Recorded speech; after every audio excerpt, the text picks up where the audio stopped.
Hey, two-steppers. Come on in.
Like, share, and subscribe. Support the platform.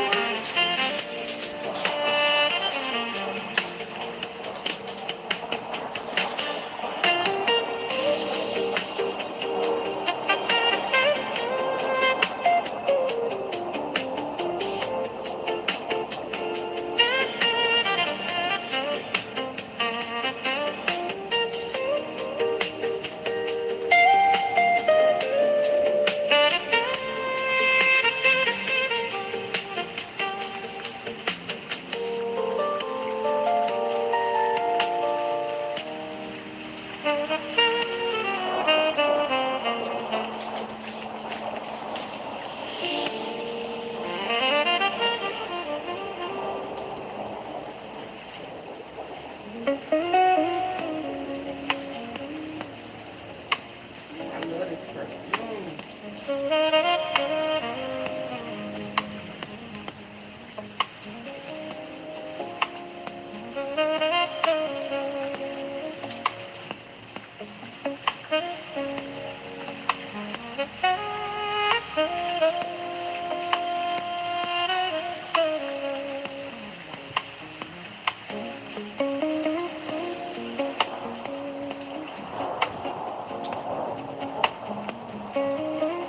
Hey, T-Sippers. Hey, the Kickback Queen. Hey, Janet.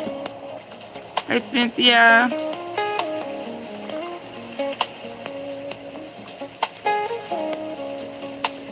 Miss Toms, I had an appendix eruption there, and it's too ill to have.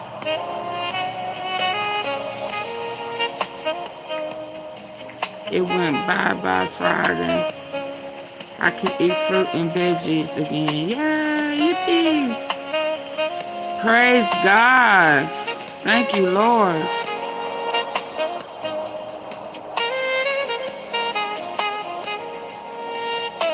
Y'all ready to... Y'all enjoying the jazz? It's giving people enough time to come in and hit the like button. Let's go.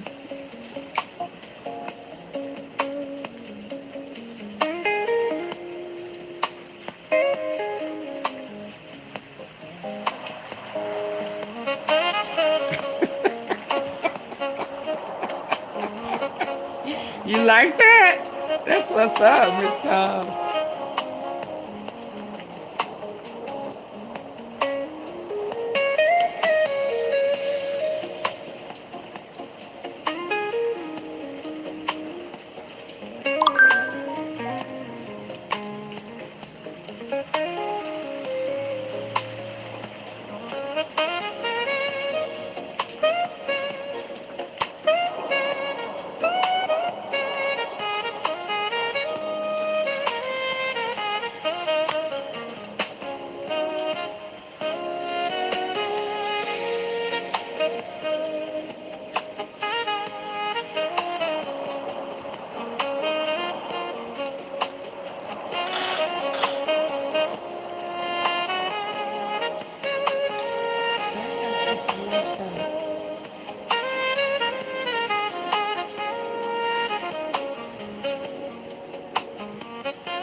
Okay. Okay. Oh, I thought I stopped it. Pam Bondi. Oh my God, there's so much going on tonight. How y'all doing?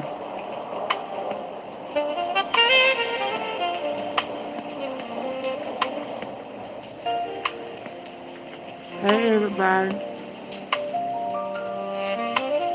Y'all know this. So just so y'all know, this is how I was chilling before I came on. This is. I done ate me a little something, sipping on a little something. It ain't no alcohol, y'all. Hey, Be Rich. I hear Rudy Giuliani, his old attorney, Trump's old guy, was rushed to the hospital in critical but stable condition. I think they said critical.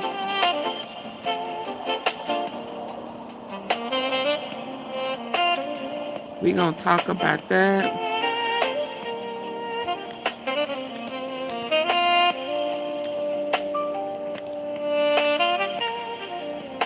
I'm reading over here. Pam Bondi agrees to testify against Trump. Auntie, you lying. Auntie Faye. So his former attorney that got, what he put in jail? I know he was disbarred. And then his other one, Pam Bondi, I'm seeing, agreed to testify.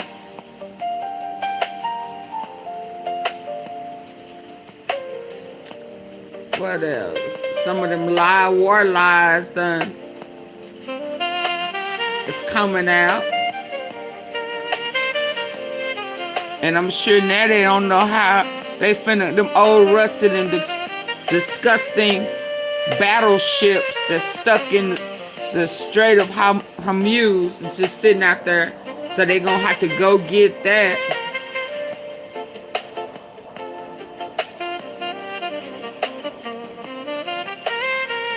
They playing with our rights to vote.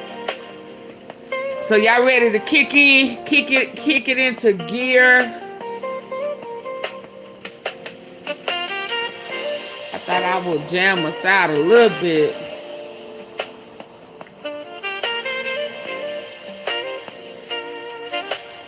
Can we pray? I like when old boy start us out with a little prayer. Is that all right? Let's go. Jenny said, let's go.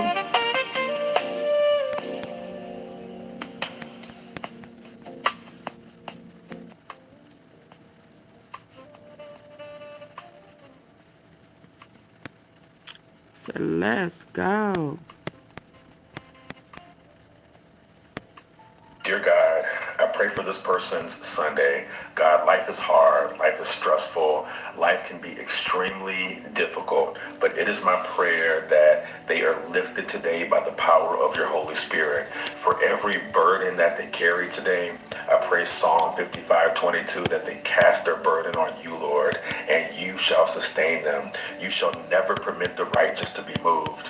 For every enemy that they face today, I pray Deuteronomy 28 verse 7, the Lord will cause your enemies who rise up against you to be defeated before your face. They shall come against you one way and flee before you 7 ways. For every mountain and valley ahead of them, I pray Isaiah 40:4-5, every valley shall be exalted and every mountain will be brought low. The crooked places shall be made straight and the rough places smooth. For every need they have, I pray that you will provide.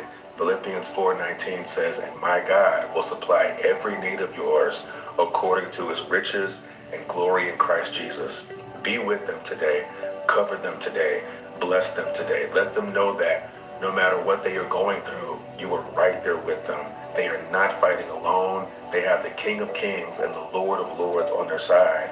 They have the Prince of Peace, the great I am, right there with them. God, you never said life would be easy, but you promised your presence through troubles and trials. God, I believe that everything we are going through is making us better, making us stronger, making us more like you, Jesus. Romans 8:18 says, for I reckon that the sufferings of this present time are not worthy to be compared with the glory that shall be revealed in us. When their mind begins to wonder or worry, I pray you remind them of your peace. Your word says in Isaiah 26:3, you will keep in perfect peace those whose minds are stayed on you because they trust in you. Let their mind be anchored in you today. Yes. Let them know today that not 1 second of their suffering is wasted. Not one day. We sorrow and we suffer, but not as those who have no hope. Remind them that they are loved deeply and completely by you. Nothing they have done, nothing that they are going through can separate them from your love. Romans 8:38 and 39 says that nothing can separate us from the love of God that is in Christ Jesus. God, I pray that you strengthen them where they feel weak. 2 Corinthians 12:9 says, my grace is sufficient for you. My power is made perfect in your weakness. So in every area where they feel like they don't have enough, remind them that you are more than enough. I pray that today they walk in confidence, knowing that you are ordering their steps. Psalm 37:23 says, the steps of a good man are ordered by the Lord. We patiently await the day that is coming when your glory will far outweigh all the pain and suffering. One glimpse of your face, Jesus. The what now? Ordering their steps. Psalm 37:23 says, the steps of a good man are ordered by the Lord. Yes, We Lord. patiently await the day that is coming when your glory will far outweigh all the pain and suffering. One glimpse of your face, Jesus, will forever erase all sorrow. Let today be a day of peace, restoration. Let today be a day where we feel carried, supported, and strengthened by you, Jesus. God, we thank you for all that you have done, Yes, Lord. all you were doing, and all that you continue to do in our lives. I pray all these things in the mighty name of Jesus. Amen. Have a blessed Sunday. Amen. Let the church say amen. Amen. Amen. Amen. Yes, indeed. Yes, indeed. We got to start off different. You know, we got to move different. We got to throw a curb in that thing, baby, because they are trying hard. You hear me? What Gardo say, you hear me, dear me? Now, what that mean, I don't know. I just know he said, yes, they are trying hard. Every time we turn around, it is something. It is something. Yes, indeed. So let's jump on in there. Let's see what's going on, what's popping.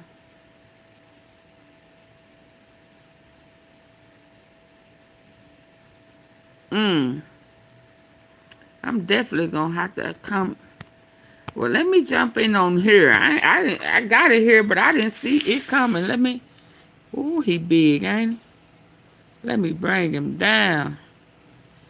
It said, oh, Trump mad before we get off into all that war stuff. Huh? They done threw a monkey wrench in there. Come on. Oh, I got the volume down. Let's go. Presidents get angry.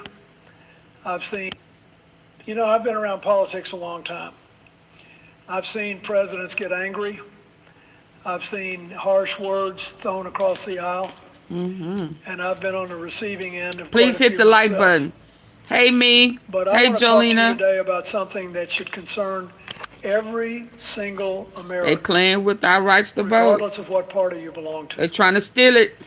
A few days ago, Senate Democrats announced they were forming a task force to protect the integrity of the 2026 midterm elections.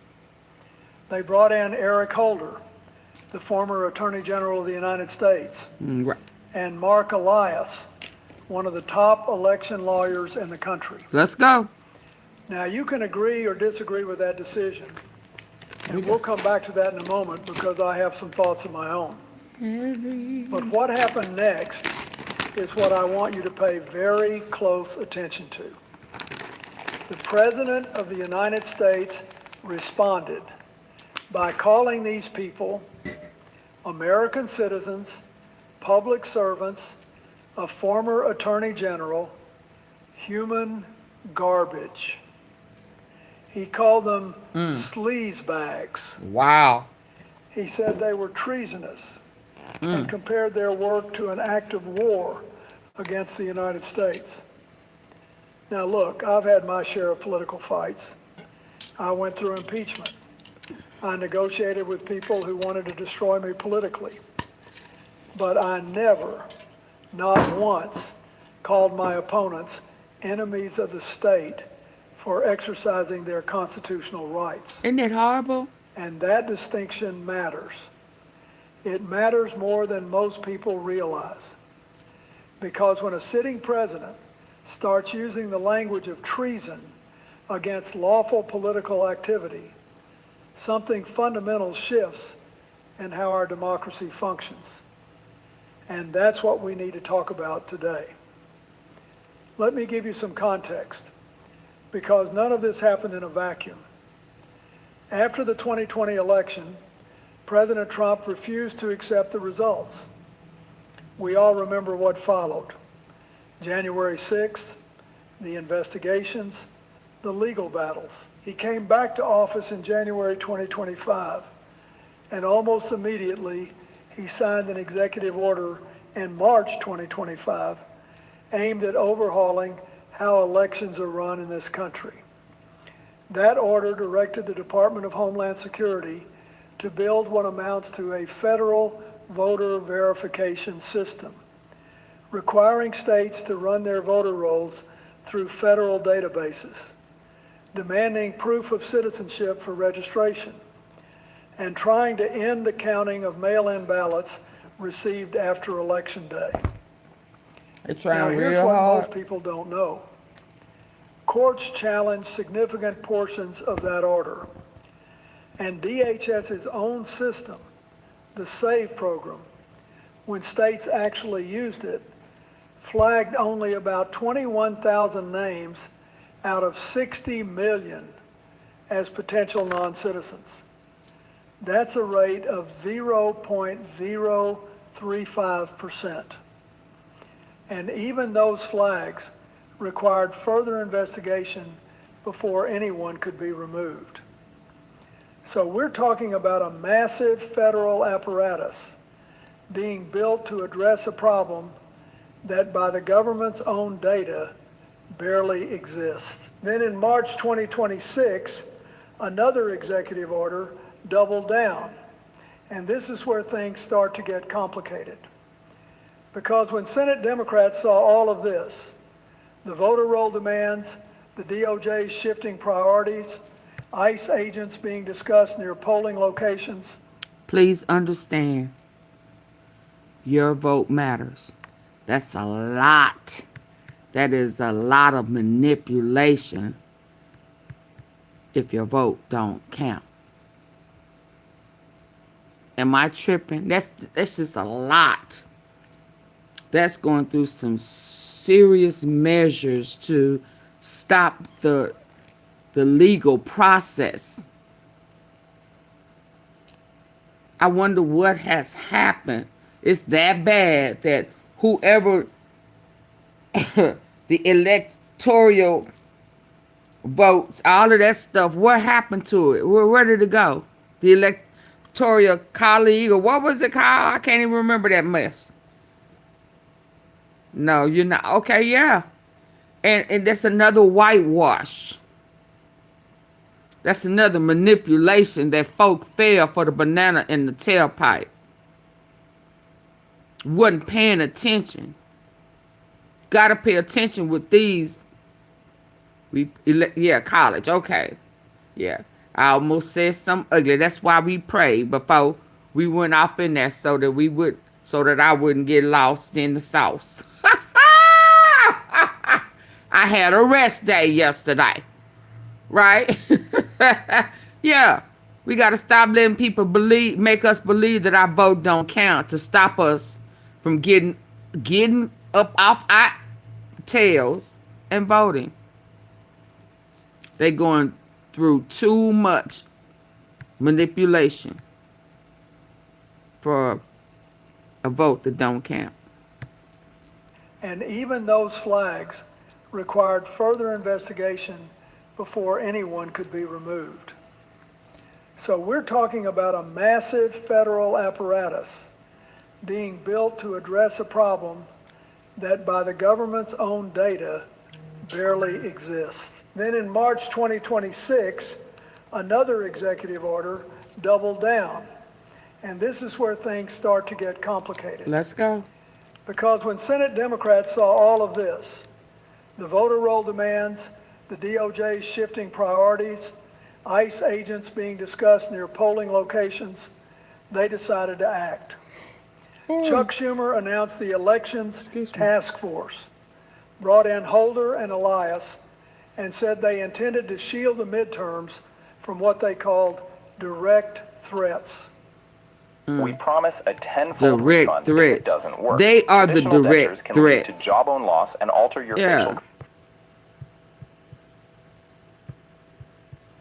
That announcement is what triggered the president's explosive response. Now let me be precise about what was actually said, because precision matters when we're talking about the health of our democracy. President Trump posted on Truth Social that Democrats were hiring, and I want to get this right, sleazebags like Barack Hussein Obama's crooked former Attorney General Eric Holder to look just into double voter tap integrity. you on your phone. Just double He tap the called face them of the phone. human garbage who Of the rigged 3 dots. the 2020 presidential election. He went on to say they were highly dishonest people who are in many ways treasonous. Go out and come in back that they are in. trying to destabilize the United States of America in what some would call a war. And then he called on Republicans to terminate the filibuster to push through the SAVE Act. Now, what is the task force actually doing? It's a group of senators, Dick Durbin, Alex Padilla, Mark Warner, and others, working with legal experts to identify threats to the 2026 elections. They're looking at gerrymandering, voter suppression, executive overreach, and foreign interference. That's oversight. That's what elected officials are supposed to do. Let me tell you something from my own experience. When I was president, I had political opponents who drove me absolutely crazy. Newt Gingrich and I went at it day after day. But I understood something that seems to have been forgotten. Disagreement is not disloyalty. Oversight is not sabotage. And calling lawful political activity treason isn't just wrong, it's dangerous. Because treason has a legal definition in this country. And organizing a task force to watch elections doesn't come anywhere close to it. That word means something. And when you throw it around carelessly, you cheapen the very idea of law itself. Now look, I want to be fair here, because I think fairness is something we're running short on in this country. Let's talk about the leadership decisions on both sides. President Trump had a choice when this task force was announced. He could have said, fine, let them watch. We've got nothing to hide. Right. Our election reforms are transparent and constitutional. That would have been the response of a leader who's confident in his position. Instead, he chose personal attacks and the language of warfare. And that tells you something. It tells you that this isn't really about election integrity for him. Mm-hmm. It's about control. When you call oversight treason, you're not defending democracy. You're trying to put it beyond question. And I'll be honest with you. I've got some concerns about the Democratic side too, because I believe in being straight with people. Bringing in Eric Holder was a defensible choice on the merits. He's a former Attorney General. He knows election law inside and out. But Eric also runs a national Democratic redistricting committee. He's been deeply involved in partisan redistricting fights for years. And when you're trying to build a task force that the American people can trust as an impartial guardian of their elections, You've got to think about perception as much as substance. I learned that the hard way. When I worked with Republicans on welfare reform, on balancing the budget, I had to bring people to the table who the other side could tolerate, even if they didn't love them. Because governance isn't about winning the argument.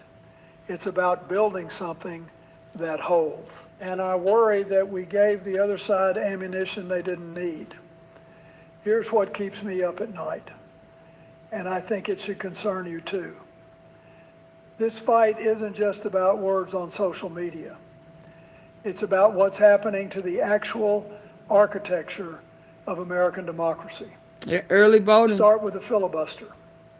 The president is demanding Republicans eliminate it so they can push through the SAVE Act on a party line vote. Now, I understand I don't know why only thing he can really do to me at this point is use the foreign assistance like he did before, because I don't think nobody wants to vote for him. I don't care how they maneuver it and move it around. I'm sure they're trying to do it for long term so that our black votes will be suppressed. But as bad as job as he has done, nobody's going to vote for him. So they're going to have to manipulate. So we got to get out early. Frustration with the filibuster. Believe me, I do. There were times I would have loved to wave a magic wand and get rid of it. But the filibuster exists for a reason.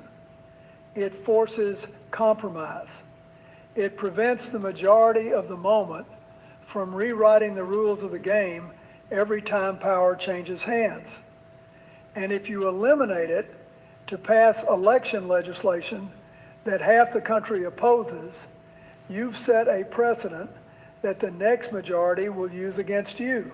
Right. We've got to remember that power is temporary, but the rules we break stay broken. Then look at what's happening with the Department of Justice. The Civil Rights Division has been gutted. Yeah. Instead of protecting voting rights, the DOJ is now focused on demanding state voter rolls and building federal databases. The constitutional design of this country gives states primary authority over elections. That's Article 1, Section 4. When the federal government starts dictating how states run their elections and threatening to withhold funding from those who don't comply, we're not strengthening democracy. Manipulation. We're centralizing power in ways the founders specifically warned against.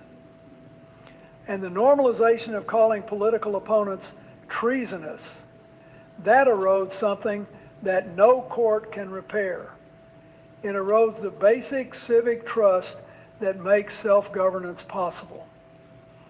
Now let's talk strategy, because politics is always about strategy, whether we like it or not. For President Trump, this attack on the Holder Task Force serves several purposes at once. It rallies his base heading into the midterms. It creates a narrative that any election oversight by Democrats is really, quote, interference, which means if Republicans lose seats in 2026, there's already a built-in explanation. And by demanding the filibuster be eliminated, he's testing whether Senate Republicans will follow him all the way, which tells him who's loyal and who's not. It's politically clever, I'll give him that. But clever isn't the same as right. And short-term advantage is long-term wisdom. For Democrats, the task force is a signal that the party is shifting from reactive to proactive on election defense. And I think that's the right instinct. You can't just wait for problems to happen and then file lawsuits after it's done. But here's the honest truth. If we want to defend democracy, we've got to look like we're defending democracy for everybody, not just for our side. That means bringing in bipartisan voices where possible. That means making the process transparent. That means not letting this task force become a partisan weapon that confirms every accusation the other side is making. Because the goal isn't to win an argument on cable news. The goal is to make sure that when Americans go to vote in November 2026, they can trust that their vote counts and that the process is fair. And if we lose sight of that, we've already lost something more important than any election. So where does this road lead? Let me walk you through what I think could happen, and none of these scenarios should make you comfortable. None. Scenario one, the filibuster holds. Senate Republicans, enough of them anyway, refuse to eliminate it. The SAVE Act stalls. The president responds with more executive action, more federal pressure on states, more DOJ demands for voter roll data. The courts block the worst of it, as they've been doing, but the political damage is already done. Trust in elections erodes further, and we go into November 2026 with half the country believing the system is rigged against them, no matter who wins. Scenario two, the filibuster goes. Republicans eliminate it, pass the SAVE Act and whatever else they want on a party line vote. Mail-in voting is restricted. New citizenship documentation requirements knock eligible voters off the rolls. And then in 2 or 4 years, when power shifts, and it always does, Democrats use that same precedent to pass whatever they want. The pendulum swings harder and harder, and the center cannot hold. Scenario three, and this is the one that worries me most. The 2026 midterms are conducted under a cloud. Federal challenges to voter rolls, SAVE system flags used to question results, ICE near polling stations. And if Democrats win key races, the groundwork has already been laid to challenge those results, delay certification, or even refuse to seat elected candidates. If you need to lose that cortisol belly, do these 5 Tai Chi moves every morning for 2 minutes each. I'm 62 and today I'm done with the gym, starting Tai Chi at home. Can I get y'all to hit the like button? Double tap the face of your screen. Like tap my nose 2 times. Or hit those 3 dots at the top.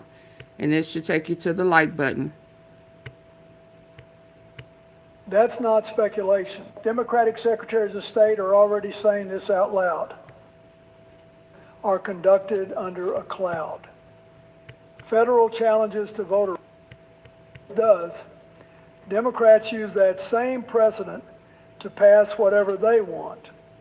The pendulum swings harder and harder, and the center cannot hold. Scenario three, and this is the one that worries me most. The 2026 midterms are conducted under a cloud. Federal challenges to voter rolls, SAVE system flags used to question results, ICE near polling stations. And if Democrats win key races, the groundwork has already been laid to challenge those results, delay certification, or even refuse to seat elected candidates. That's not speculation. Democratic secretaries of state are already saying this out loud. And when you put all of that together with the president calling his opponents treasonous, you start to see a pattern that should frighten anyone who cares about this republic. Let me close with something personal. I've spent my whole adult life in the arena of American democracy. I've won elections and I've made mistakes. I've worked with people I disagreed with deeply. And I've learned that the hardest thing in politics isn't beating your opponent. It's remembering that your opponent is still your fellow citizen. When President Trump uses the word treasonous to describe senators doing oversight, and when he calls a former Attorney General human garbage for participating in election protection, he's not just being harsh. He's dismantling something that took generations to build. The idea that we can disagree fiercely and still share a country. Now, I don't pretend my party has always gotten it right. We haven't. And I'll say plainly that Democrats need to be thoughtful about how they conduct this task force, because the perception of fairness matters almost as much as fairness itself. But the answer to political disagreement is always more democracy, not less. More transparency, more access, more accountability, not fewer voters, not federal databases tracking citizens, not a president who treats oversight as an act of war. I've traveled this country from one end to the other, and I'll tell you what I've seen. Americans still believe in this system. They're showing up, they're organizing, they're filing lawsuits and forming task forces and paying attention. And that in itself is a sign of democratic vitality. We've got a lot of work to do.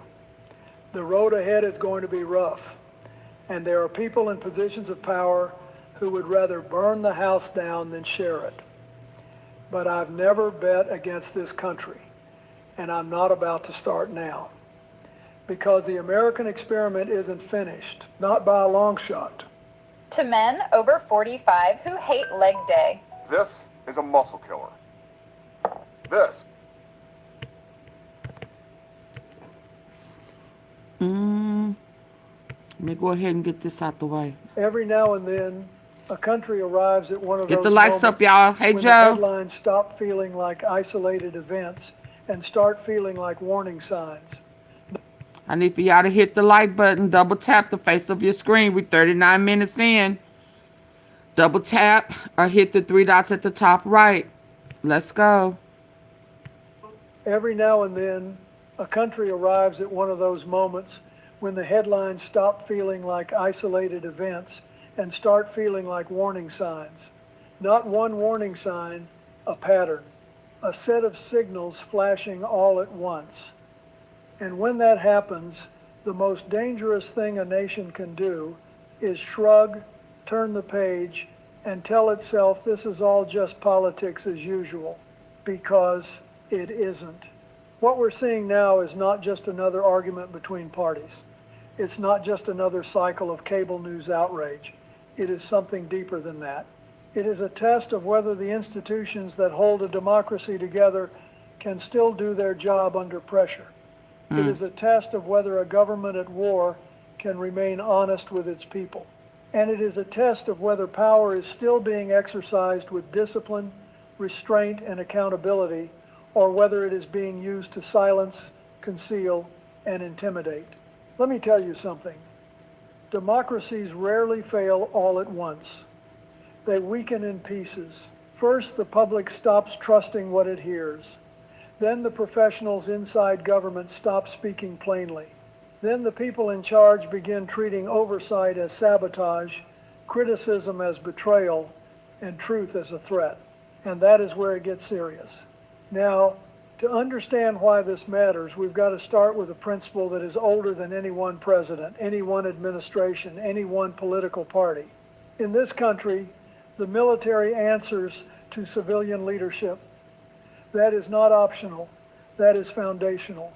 It protects democracy from rule by force, and it ensures that decisions about war and peace remain in the hands of leaders chosen by the people. But here's the reality. Civilian control is not the same thing as political control over the truth. It is not the same thing as demanding loyalty instead of judgment. It is not the same thing as removing experienced officials simply because they bring you inconvenient facts. A healthy system allows elected leaders to make the final call. A dangerous system punishes anyone who gives honest advice before that call is made. And when you start to blur that line, the damage doesn't stop at the top. Because when senior military leaders are pushed aside without clear explanation, when respected officials disappear from the room at the precise moment a country most needs candor, everybody below them gets the message. Every officer, every analyst, every career public servant. They learn that survival depends not on being right, but on being agreeable. Not on telling the truth, but on telling the boss what the boss wants to hear. Now, history teaches us something important here. Nations do not usually lose their footing because they lack weapons. They lose their footing because they lose clarity. They mistake obedience for strength. They confuse image management with strategy. They surround themselves with applause and then wonder why they never saw the crisis coming. And when a government is engaged in conflict abroad, that kind of blindness can be deadly. Because war has a way of exposing every weakness in leadership. It tests judgment. It tests discipline. It tests whether the people making life and death decisions are willing to hear bad news early, or whether they would rather suppress it until the costs become impossible to ignore. This is why transparency matters so much. Not recklessness, not the public release of every operational detail. No serious person is arguing for that. But there is a world of difference between protecting sensitive information and hiding the broad reality of what is being done in the name of the American people. If battlefield damage is being obscured, if public evidence is being delayed or restricted, if private companies are being leaned on to narrow what citizens can see, then we have to ask a basic question. Who exactly is being protected by that secrecy? Because America's adversaries usually know more than we think. They monitor the same region. They watch the same movements. They assess the same strikes. Our allies are watching too. In many cases, the only people left in the dark are the citizens who are paying for the operation, sending their sons and daughters into danger and being told to trust that everything is under control. Now, that may sound harsh, but let me be clear. Leadership is not about pretending nothing went wrong. Leadership is not standing at a podium and acting offended that questions are being asked. Leadership is not attacking oversight whenever accountability becomes uncomfortable. Leadership is the willingness to say, here is the situation, here is what we know, here is what we got right, here is what we got wrong, and here is how we're going to correct it. That kind of honesty does not weaken a democracy. It strengthens it. Because the minute leaders start believing that the public cannot handle the truth, they stop serving the public and start managing it. And once government becomes more concerned with controlling perception than confronting reality, mistakes multiply, strategies harden, warnings get ignored, and the bill always comes due. Sometimes it comes due on the battlefield. Sometimes it comes due in the economy. Sometimes it comes due in the alliances that took generations to build. And that brings me to the larger picture, because none of this is happening in a vacuum. At the same time questions are being raised about accountability at home, there are signs of strain abroad. Critical partners are uncertain. Security commitments are being discussed in ways that feel abrupt and improvised. Troop postures that once reflected long-term strategy now seem vulnerable to short-term political impulses. And adversaries, as they always do, are watching carefully. Let me tell you something about alliances. They are not held together by slogans. They are not held together by photo ops. They are held together by trust, by the belief that America is steady, that America is serious, and that America thinks beyond the next news cycle. When that trust starts to weaken, the consequences are not immediate in the way people expect. There is no siren, no single dramatic collapse. Instead, friends begin hedging. Partners grow quieter. Coordination becomes thinner. Intelligence sharing becomes more cautious. Independent defense planning accelerates. And little by little, the architecture that kept the peace starts to loosen at the joints. That may sound abstract, but it's not. It has real consequences for families back home. If instability spreads through a region that carries major shipping routes and energy flows, Americans feel it. They feel it at the gas station. They feel it at the grocery store. They feel it when the cost of transport rises, when markets react, when inflation that was already stubborn becomes harder to tame. A crisis overseas has a way of arriving at the kitchen table faster than most politicians are willing to admit. So when leaders act as though strategic decisions can be made without consequence, when they speak as though removing experienced voices, straining alliances, and managing public information are all just signs of toughness, they are ignoring the simplest lesson of statecraft. Reality does not care about political branding. You cannot fire reality. You cannot intimidate reality. You cannot spin reality into submission. And this is where it gets serious in a deeper way, because the biggest danger in moments like this is not only what leaders do, it is what citizens grow accustomed to. If people begin to accept that oversight is disloyal, that secrecy is normal, that institutional purge is efficient, that allied distrust is strength, then standards begin to fall. The unacceptable becomes familiar, and the familiar becomes permanent. That is how democracies drift. Not because people stop loving freedom, but because they get tired. Tired of outrage, tired of complexity, tired of sorting truth from theater. And in that exhaustion, they start lowering the bar for what leadership should look like. But here's the reality. Leadership in a republic is supposed to be restrained. It is supposed to be answerable. It is supposed to welcome scrutiny, especially in wartime, especially in crisis, especially when the stakes involve lives, treasure, and national credibility. The strongest leaders I've ever seen were not the ones who demanded silence in the room. They were the ones who could sit still long enough to hear something unpleasant.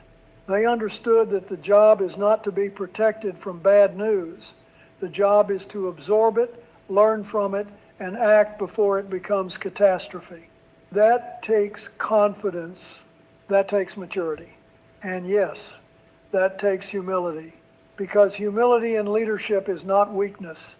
It is the recognition that no administration, no matter how convinced of its own instincts, can afford to govern as though dissent is danger.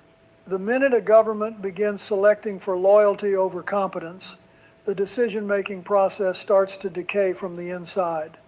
And once that happens, the public may not see the damage immediately, but the damage is there all the same.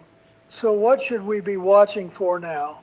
We should be watching whether institutions are allowed to function without fear. We should be watching whether military and civilian professionals can speak honestly without risking their careers. We should be watching whether Congress treats oversight as a constitutional duty or merely as a talking point. We should be watching whether allies are reassured by American conduct or quietly unsettled by it. And above all, we should be watching whether the people are being trusted with the truth. Because if those things continue to erode together, then this is no longer just a controversy. It is a governing philosophy. A philosophy that says power should be protected from scrutiny, insulated from criticism, and freed from the inconvenience of institutional limits. Now, I want to be fair. Not every hard decision is evidence of abuse. Not every personnel change is sinister. Not every classified matter can be discussed in public. Serious governance involves hard calls, and anyone who has ever held responsibility knows that. But fairness cuts both ways. If leaders want the benefit of the doubt, they have to earn it through seriousness, transparency where possible, and respect for the public's intelligence. They cannot ask citizens to trust them blindly while systematically weakening the very mechanisms that make trust possible. That is not how democratic legitimacy works. And yet, for all of this concern, I don't believe the story ends in cynicism. I don't. I never have.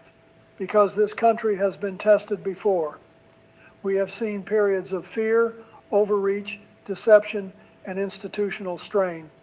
We have seen moments when the machinery of democracy groaned under pressure, and each time, the outcome depended on whether enough people decided that self-government was worth the effort. Not easy government, not perfect government, self-government. That means citizens paying attention to patterns, not just personalities. It means asking harder questions than the ones offered for us on television. It means understanding that patriotism is not obedience to power. Patriotism is loyalty to the principles that make power legitimate in the first place. Let me tell you something. A free people do not prove their love of country by looking away when warning lights start flashing. They prove it by looking more closely, by staying calm, by staying informed, by refusing to surrender either to panic or to apathy. That is the task now, to stay awake, to stay serious, to remember that institutions do not defend themselves, laws do not enforce themselves, alliances do not sustain themselves, truth does not preserve itself.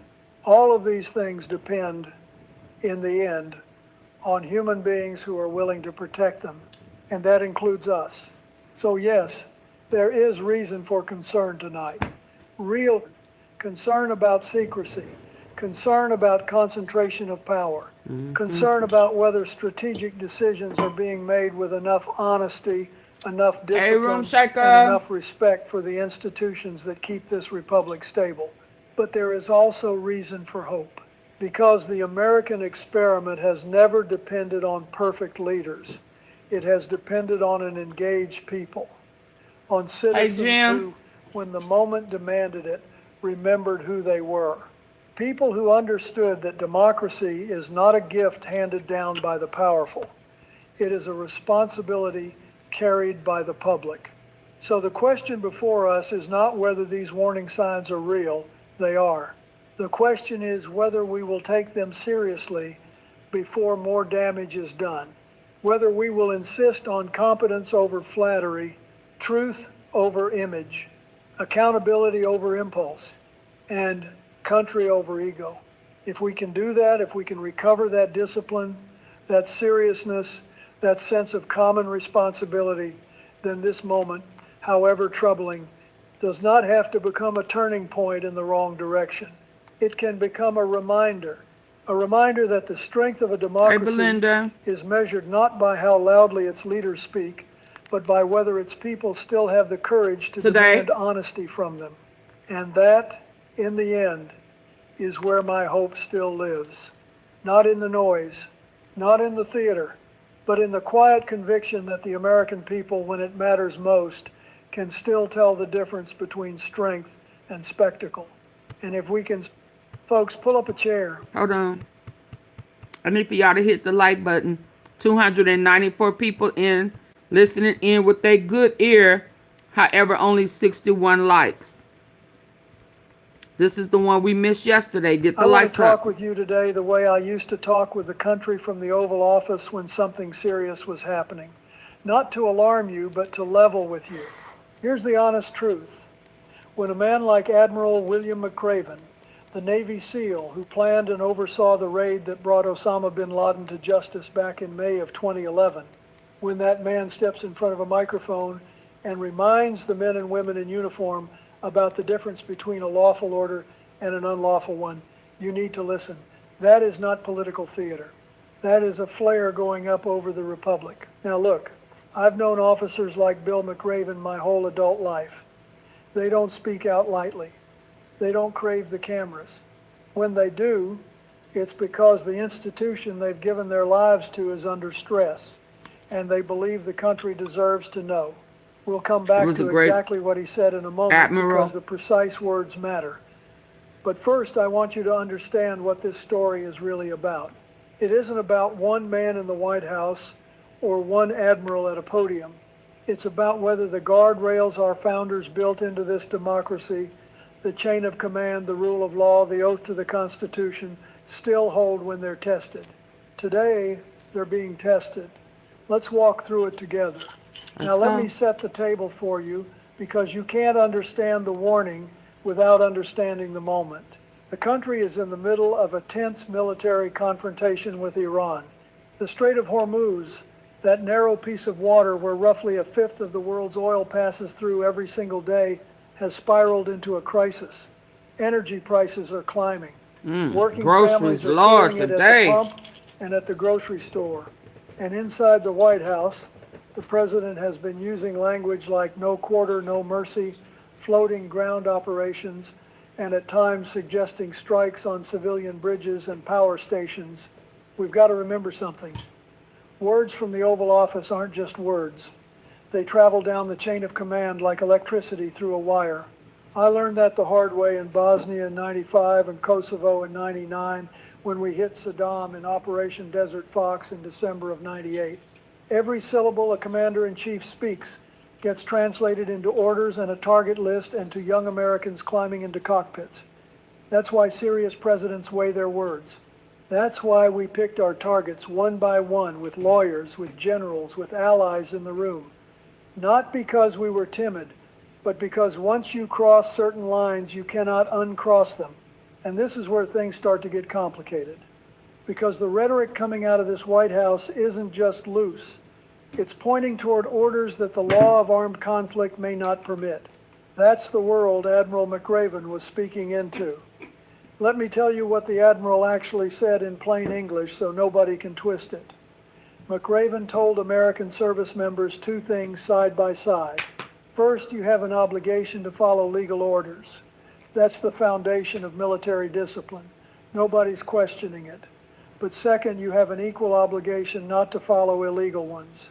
That's not McRaven's opinion. That is settled American military law. Going back to Nuremberg, codified in the Uniform Code of Military Justice, taught at every service academy in this country.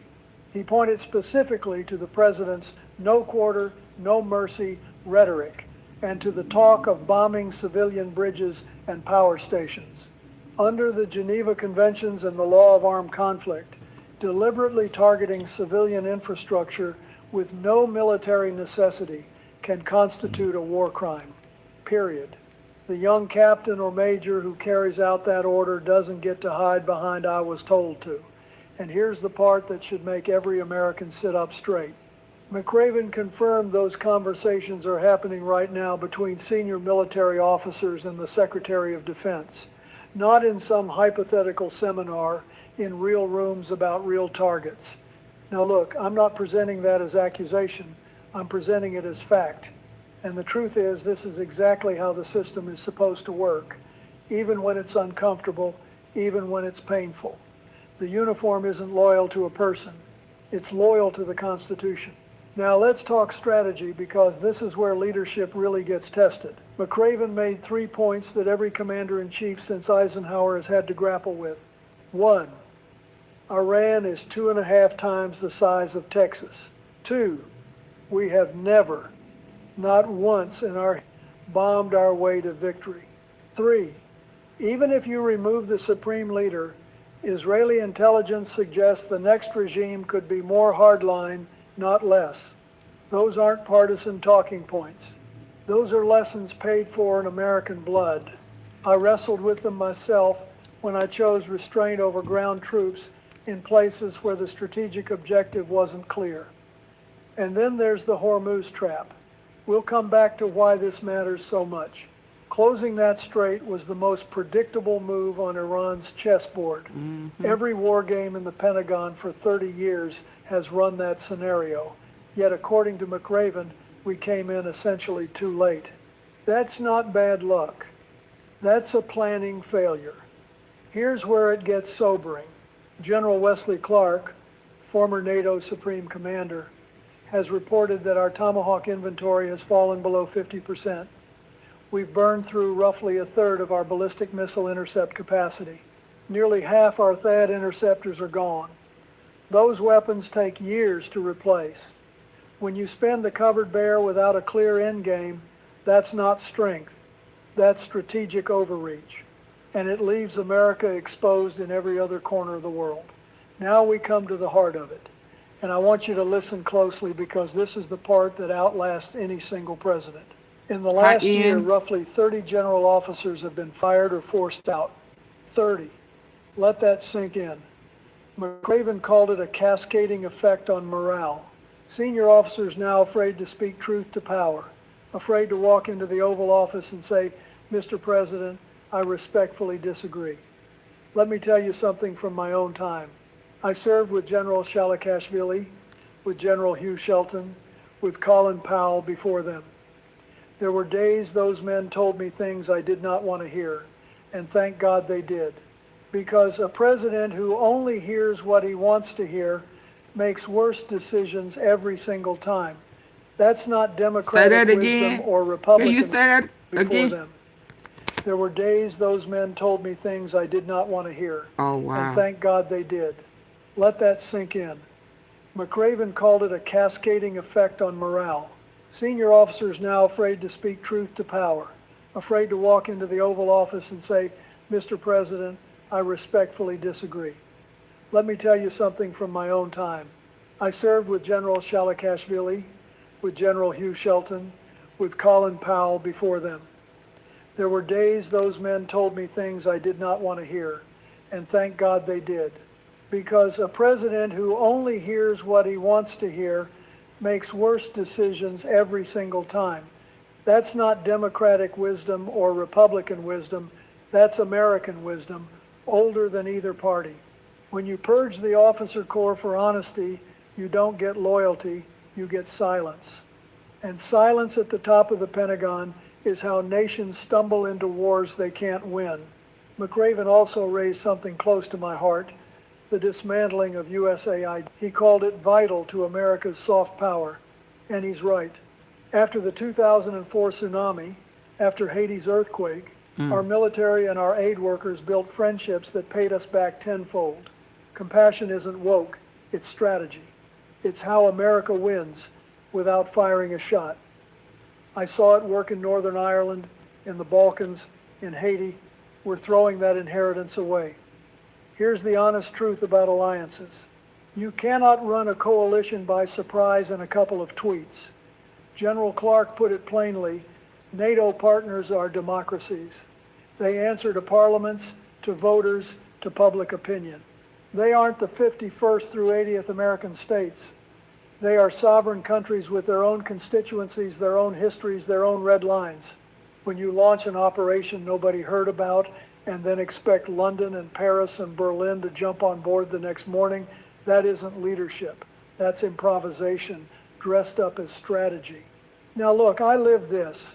When we built the Dayton Accords in '95 to end the war in Bosnia, when we assembled the Kosovo Coalition in '99, that was phone calls at midnight. It was sharing intelligence we didn't have to share. It was treating the Brits and the French and the Germans like partners, not like employees. It took patience, it took trust, and trust, my friends, is the most expensive thing in foreign policy because it takes a generation to build and a single morning to burn. Clark says the British and the French are still coming along, but only through proper NATO channels, not through Twitter announcements. That's a small mercy and we should be grateful for it. But understand this, America has always rested on two pillars, our military and our credibility. You can rebuild a missile stockpile in 3 or 4 years. You cannot rebuild credibility that fast, not even close. So, where does this road lead? Let me lay out 3 forks for you plainly. The first is the strategic fork. Professor Robert Pape at the University of Chicago, a serious scholar, not a partisan, warns that Iran is now likely laying the groundwork for nuclear weapons over the next year or so. They're working with Pakistan, who helped them with centrifuges before.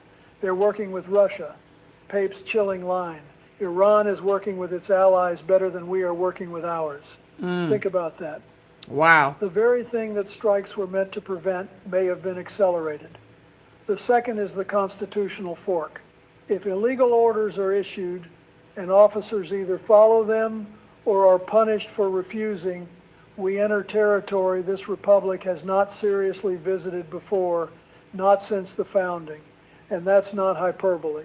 That's the warning every constitutional scholar I respect is sounding right now. The third is the economic fork. A closed Strait of Hormuz crushes global energy markets. It crushes household budgets in Akron and Phoenix and Little Rock. McRaven himself said the world economy only picks back up when that strait reopens. And Iran has offered a deal, lift the blockade, open the strait. That deserves serious consideration, not a tweet. Each fork is still avoidable, but only with course correction. And course correction requires honesty at the top. So let me close with this, friend to friend. This isn't about left or right. It never was. It's about whether the institutions our founders built, imperfect, stubborn, beautiful institutions, still function the way they were meant to. The military takes an oath to the Constitution, not to any one man. That sentence is the whole ballgame. The Congress, not the President, holds the power to declare war. Article 1, Section 8, plain as day. The press has a duty to ask hard questions, even when it's unpopular. And we, the citizens, have a to pay attention, not just on election day, every day. Admiral McRaven did his duty when he stood up and reminded our service members what the law requires. General Clark did his when he told the truth about our depleted readiness. Professor Pape did his when he warned us where this is heading. Now it falls to the rest of us to do ours. Here's what I want you to take away. America has corrected course before. We did it after Vietnam. We did it after Watergate. We did it after the financial collapse in 2008. We are not a country that breaks easily. We are a country that bends and remembers and rises. We've still got time. We've still got each other. And we've still got a Constitution that has outlasted every storm thrown at it for 250 years. Take care of yourselves. Take care of this country. God bless you and God bless America. Okay. Yeah, I need for y'all to get the likes Welcome up. back. And joining me Claims illegal war is over. Oh, when was this? I think it's fake until tomorrow. Hold on, y'all. I need for y'all to get the likes up. Oh, that's 10 hours ago. What they saying?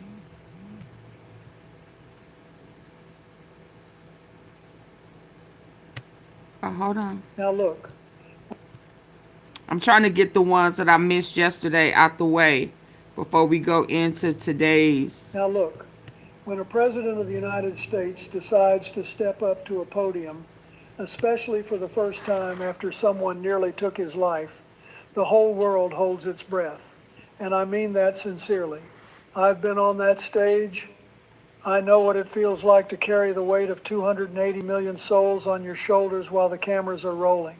On May the 1st, 2026, Donald Trump stood up in a gymnasium at the Villages Charter School in Florida. And what the country witnessed over 90 minutes wasn't the reassuring, steady presence of a commander-in-chief returning from danger. It wasn't a message of unity or resolve. What we got instead, and I say this with no pleasure, was something deeply troubling. We saw a 9-year-old president insist he's not a senior citizen to a room full of seniors. We saw him grunt and moan and act out bizarre scenarios. Oh, what? Y'all get the likes up. And what the country witnessed. Can I get y'all to double tap the face of your screen? If you're listening in on your phone device, or there are 3 dots at the top right corner. If you can tap those 3 dots, it'll take you to where you'll see the thumbs up. Can you hit that for me? I would greatly appreciate 583 people in here. I need y'all to hit the like button for me if you don't mind. Let's go. Witnessed over 90 minutes wasn't the reassuring, steady presence of a commander-in-chief returning from danger. It wasn't a message of unity or resolve. What we got instead, and I say this with no pleasure, was something deeply troubling.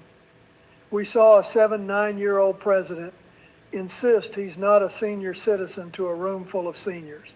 We saw him grunt and moan and act out bizarre scenarios on stage. We saw hands caked in makeup trying to hide something his body seems to be telling us. And we heard him call the health sea care information that keeps his audience alive, and I'm quoting now, boring medical crap. But here's what most folks watching at home didn't see. Just hours before that speech, Trump sent a letter to Congress, a short letter, maybe a page and a half, declaring that hostilities with Iran have terminated. Now, that might sound like good news, but let me tell you something, it isn't.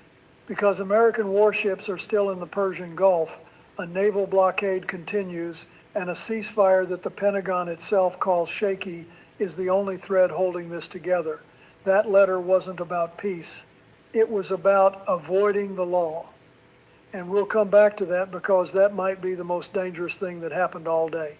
By the 1st of May 2026, the United States had been engaged in military operations against Iran for over 60 days. Trump launched strikes on February 28th without congressional authorization. He told the American people it would take a few weeks. 2 months later, Iran still controls the Strait of Hormuz. Our Navy is running a blockade. Gas prices are above $4 a gallon, the highest in nearly 4 years. Inflation is running at a 3-year high, and Trump's approval rating has dropped to 34% according to Reuters Ipsos. That matches the lowest point of his entire political career. Now, I want to be fair here. When I was president, I made difficult military decisions too. Kosovo wasn't popular with everybody, but here's what I did. I worked with Congress, I kept them informed, I respected the process even when it was politically painful, because that process is what separates a democracy from a dictatorship. The War Powers Resolution of 1973 exists for one reason, to make sure no single person, no matter how powerful, can take this nation to war alone. It says the president has 60 days.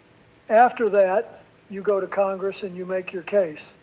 May 1st was that deadline, and instead of making his case, Trump sent a letter saying the war is over while the war continues. Right, Senator lying. Susan Collins, a Republican, said it plainly. The 60-day deadline is not a suggestion, it is a requirement. Senator Blumenthal said there's no pause button in the Constitution. And Congressman Adam Smith, when asked if he expected the administration to follow the law, said, and this broke my heart, I do not have that expectation. That's where we are, folks. Members of Congress from both parties openly acknowledging that the President of the United States does not feel bound by the law, and that should concern every single American, regardless of party. Now, let me walk you through what the country actually witnessed on that stage in Florida. And I want to take this piece by piece, because each one of these moments tells you something important about where we are as a nation. First, and this is the most constitutionally dangerous part, Trump bypassed Congress on the Iran war. His letter claims hostilities terminated, but in that same letter he admits the threat from Iran remains significant. U.S. forces remain deployed. The blockade continues. Defense Secretary Hexath told Congress the clock pauses during a ceasefire, but there is no legal basis for that whatsoever. The War Powers Act doesn't have a pause button. This is a president redefining the meaning of war itself to avoid accountability. And if we let this stand, the president is permanent. The next president, Democrat or Republican, will wage war whenever they want, for as long as they want, and simply declare it over on paper when the deadline arrives. Second, Trump has called criticism of this war treasonous. The New York Times reported it, The Guardian confirmed it. He has pushed for charges against journalists covering the conflict honestly. And on the same day, Admiral William McRaven, the man who oversaw the raid that killed Osama bin Laden, said publicly, "We've never bombed our way to victory." When a president calls dissent treason, that is the language of authoritarianism. I don't use that word lightly. Third, the economics. Trump told that room of seniors he's brought more than $18 trillion into this country. Hi, The Lynette. KO Institute, not a liberal organization, called it Trump's $18 trillion hoax. GDP grew only 2% in the first quarter, below estimates. Gas is over $4. Inflation is surging, and that Social Security tax cut he bragged about. Nonpartisan analysis shows it created a deduction worth about $670 a year for fewer than half of recipients. He told seniors he eliminated the tax. He didn't. Let me tell you something from experience. Being president is not a performance. It's not entertainment. It is every single day the heaviest responsibility any human being can carry in public life. And what that responsibility demands above all else is honesty, discipline, and the humility Oh, to wow. remember that you serve the people. They don't serve you. On May 1st, Donald Trump had a choice. He could have used that platform to level with seniors about the state of the economy. He could have explained honestly what this war with Iran is costing and why he believes it's worth the sacrifice. He could have addressed the real concerns about his health with transparency, the way the public deserves. Instead, he attacked the Federal Reserve Chairman, calling Jerome Powell really bad and stupid. Now, I had disagreements with my Fed chair too. Every president does. But I never, not once, publicly attacked the independence of the Federal Reserve because I understood that the moment markets believe the president controls monetary policy, confidence collapses. And confidence is the only thing holding this economy together right now. He brought Dr. Phil on stage to tell seniors, you matter and you're important to this president. Now look, I like a good TV personality as much as anyone, but when you substitute celebrity endorsement for actual policy substance, you're not governing, you're performing. And that performance came moments after he called Dr. Oz's Medicare briefings the most boring trip I've ever made, and Wow. referred to health care information as boring medical crap. He said that to Crap. seniors, The people sick whose man. lives depend on Medicare and Medicaid, people who deserve a president who takes their survival seriously. And then there's the War Powers letter, the single most consequential decision of the entire day, made quietly behind the curtain while the spectacle distracted everyone. That's not leadership. That's misdirection. Here's the honest truth about democratic institutions. They're not buildings, they're not statues, they're agreements. Promises we make to each other about how power will be shared and checked. And when a president breaks those agreements, he doesn't just damage his own credibility, he damages the system for everyone who comes after him. Let me count the ways this one event eroded our institutions. First, Congress is being stripped of its war-making authority. If a president can simply declare a war over while it continues, while ships are deployed, while a blockade chokes global shipping, then the War Powers Act is dead. And that means the people's representatives have no say in whether your children go to fight and die. Second, calling criticism treason chills the free press. Journalists are already being threatened with charges for covering this war honestly. When the president declares that reporting facts is a crime, he's not just attacking the media, he's attacking your right to know. Third, attacking the Federal Reserve undermines the economy itself. Markets depend on the belief that monetary policy is made by experts, not politicians. When Trump calls Powell stupid and a numbskull, he's telling the world that no Hey, American naturally, institution is safe from political interference. Fourth, hiding health information from the public. Both of Trump's hands have been repeatedly photographed Oh, covered wow. in heavy concealer to disguise what appears to be severe bruising. This third, Hey, y'all, attacking I the need for Federal y'all Reserve to, can we undermines the pause? economy itself. Come on. Markets depend on the belief that I need for y'all to double tap the face of the screen to get the likes up, or either hit those three dots at the top right corner. Please like the video, share it so that everybody can get the true news about what's going on and what it really means. And then get you a subscription. Yeah, subscribe so that you can get these updates as I get them. And support the platform. You can support it right now while I am demonetized at my Cash App, $ AUNTEAFEE. I would greatly appreciate the support. Double tap, just like that.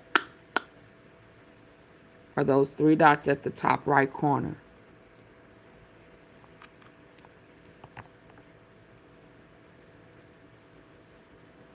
because this is my platform, April. And because you're being smart and sarcastic and didn't hit the like button nor support me, I'm going to remove you. You're not welcome. Goodbye. Goodbye. Y'all say bye to April. Yeah, she don't have manners. She don't have no home training. She coming over here trying to tell me what to do. Like she's entitled to do so. Bye, April. April Miller. Bye-bye. Anybody else need to go? Raise your hand. Say something smart and sarcastic so I can get you up out of here. We prayed for people like you before we started, boo-boo. We have zero tolerance for the devil's workers. Let's go.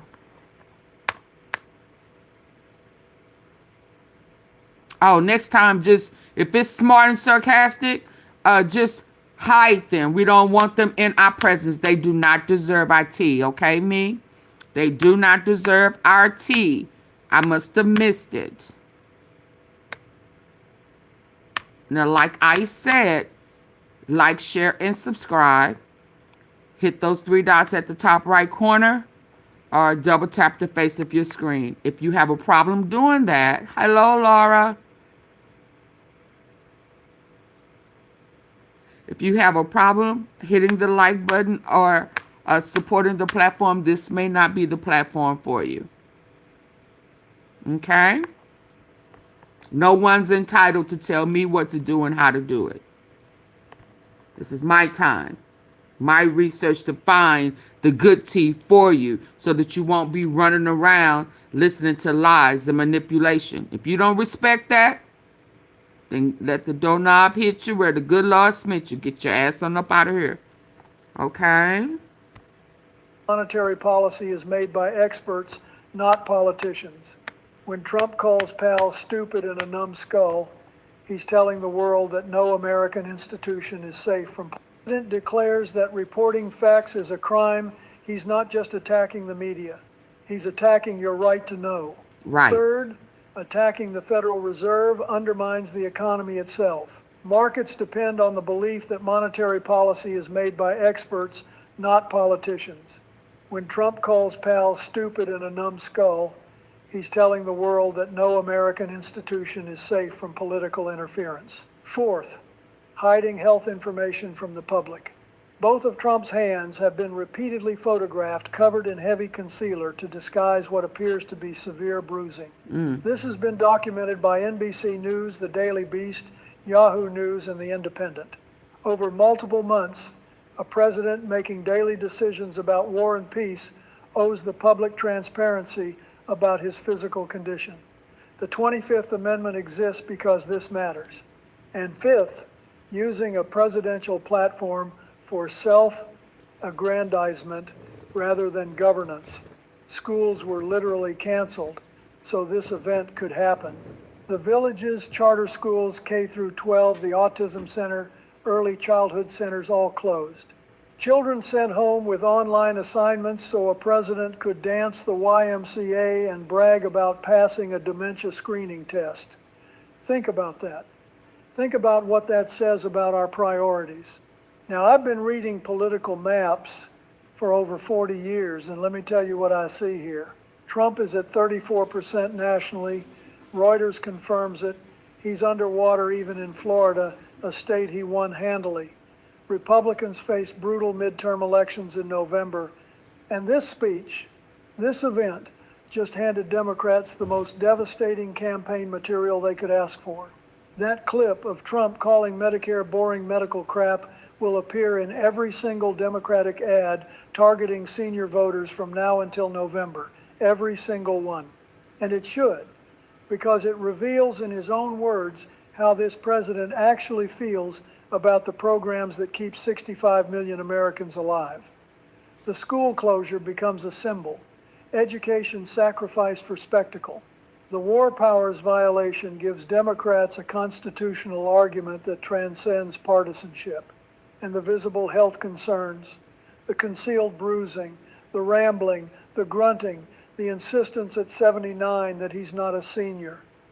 All of this builds a cumulative picture that voters cannot unsee. But let me say something to my own party too. because I've watched Democrats lose elections they should have won by simply being against things without offering something better. You cannot just react.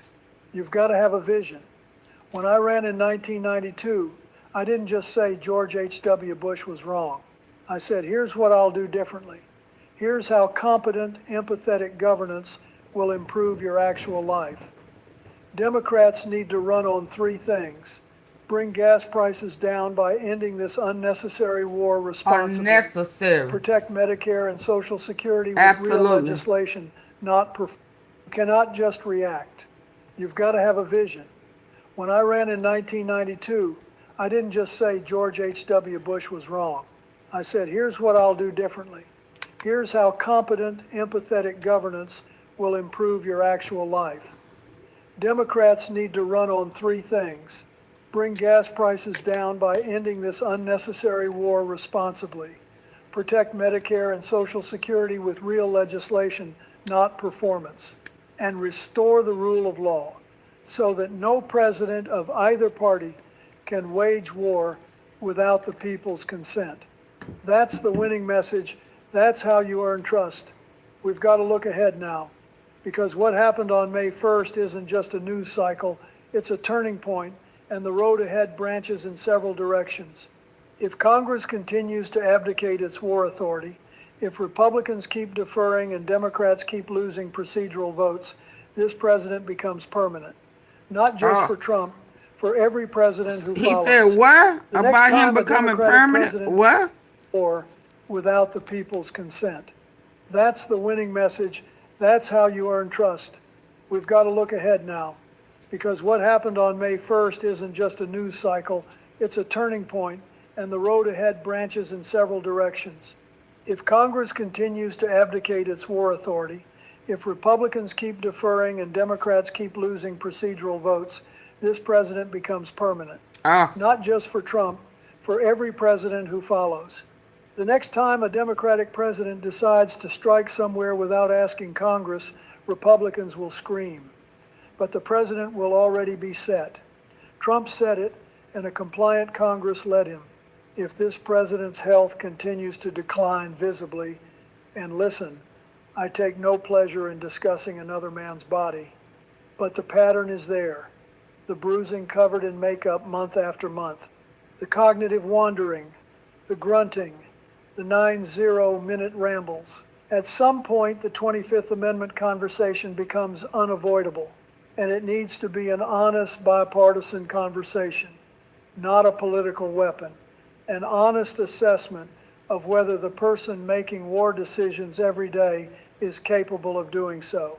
If the Iran war continues without authorization and without a clear strategy, Admiral McCraven's warning becomes prophecy.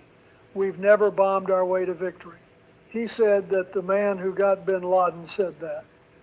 And if gas stays above $4, and the Joint Economic Committee says Americans have already paid $16 billion more at the pump because of this war, no amount of YMCA dancing at the villages will save Republican candidates in November. And if Democrats win the House in the midterms, subpoena power changes everything. Health records, war planning documents, economic data. The machinery of oversight comes back to life. That's why this moment matters, not just for today, but for the next 2 years and beyond. Let me close with this. I've been around long enough to see this country tested in ways that made people wonder whether we'd come through. I've seen economic crises and constitutional confrontations and moments when the fabric of our democracy felt thin. And every time, every single time we came through, but never by accident, never else fixed it for us. We came through because citizens paid attention, engaged, voted, spoke out, and demanded that their leaders answer to them. What happened on the 1st of May 2026 was not a senior policy event. It was a spectacle designed to distract from an unconstitutional war, a struggling economy, and a president whose capacity to lead is visibly and publicly in question. Trump attacked Obama with a racial insinuation about cognitive tests, singling him out, not Biden, and bragged about identifying a bear in a picture as proof of genius. He declared that opposing him as a mental illness, Trump derangement syndrome, and said they'd register it as an official disease next week. He told seniors he's much younger than them while turning 80 inches 6 weeks. And through it all, schools sat empty. Children studied on laptops at home. And the War Powers Act, the law that's supposed to prevent one man from dragging this country into war alone, was trampled by a one-page letter and a shrug. But here's what I believe with all my heart. The American people are smarter than any performance. They see through spectacle. They know when they're being lied to about gas prices and economic growth. They know when a president cares more about dancing than governing. And come November, they'll have a chance to send a message. Democracy isn't something we inherit. It's something we earn every generation, every election, every time we choose accountability over entertainment. I still believe in this country. I still believe in its people. And I believe that when the American people decide they've had enough, no amount of makeup on anyone's hands or anyone's record can hide the truth. Thank you, folks. This is the most anticipated product of the year. The brand new Lifetime Free Wireless Wi-Fi router, developed in collaboration with Stanford University Satellite. Hold on. And so on this day... Nope, nope, nope. Nope, nope, nope. No, no, no, no. Okay, y'all, can I get the likes up, please? Where are we going next?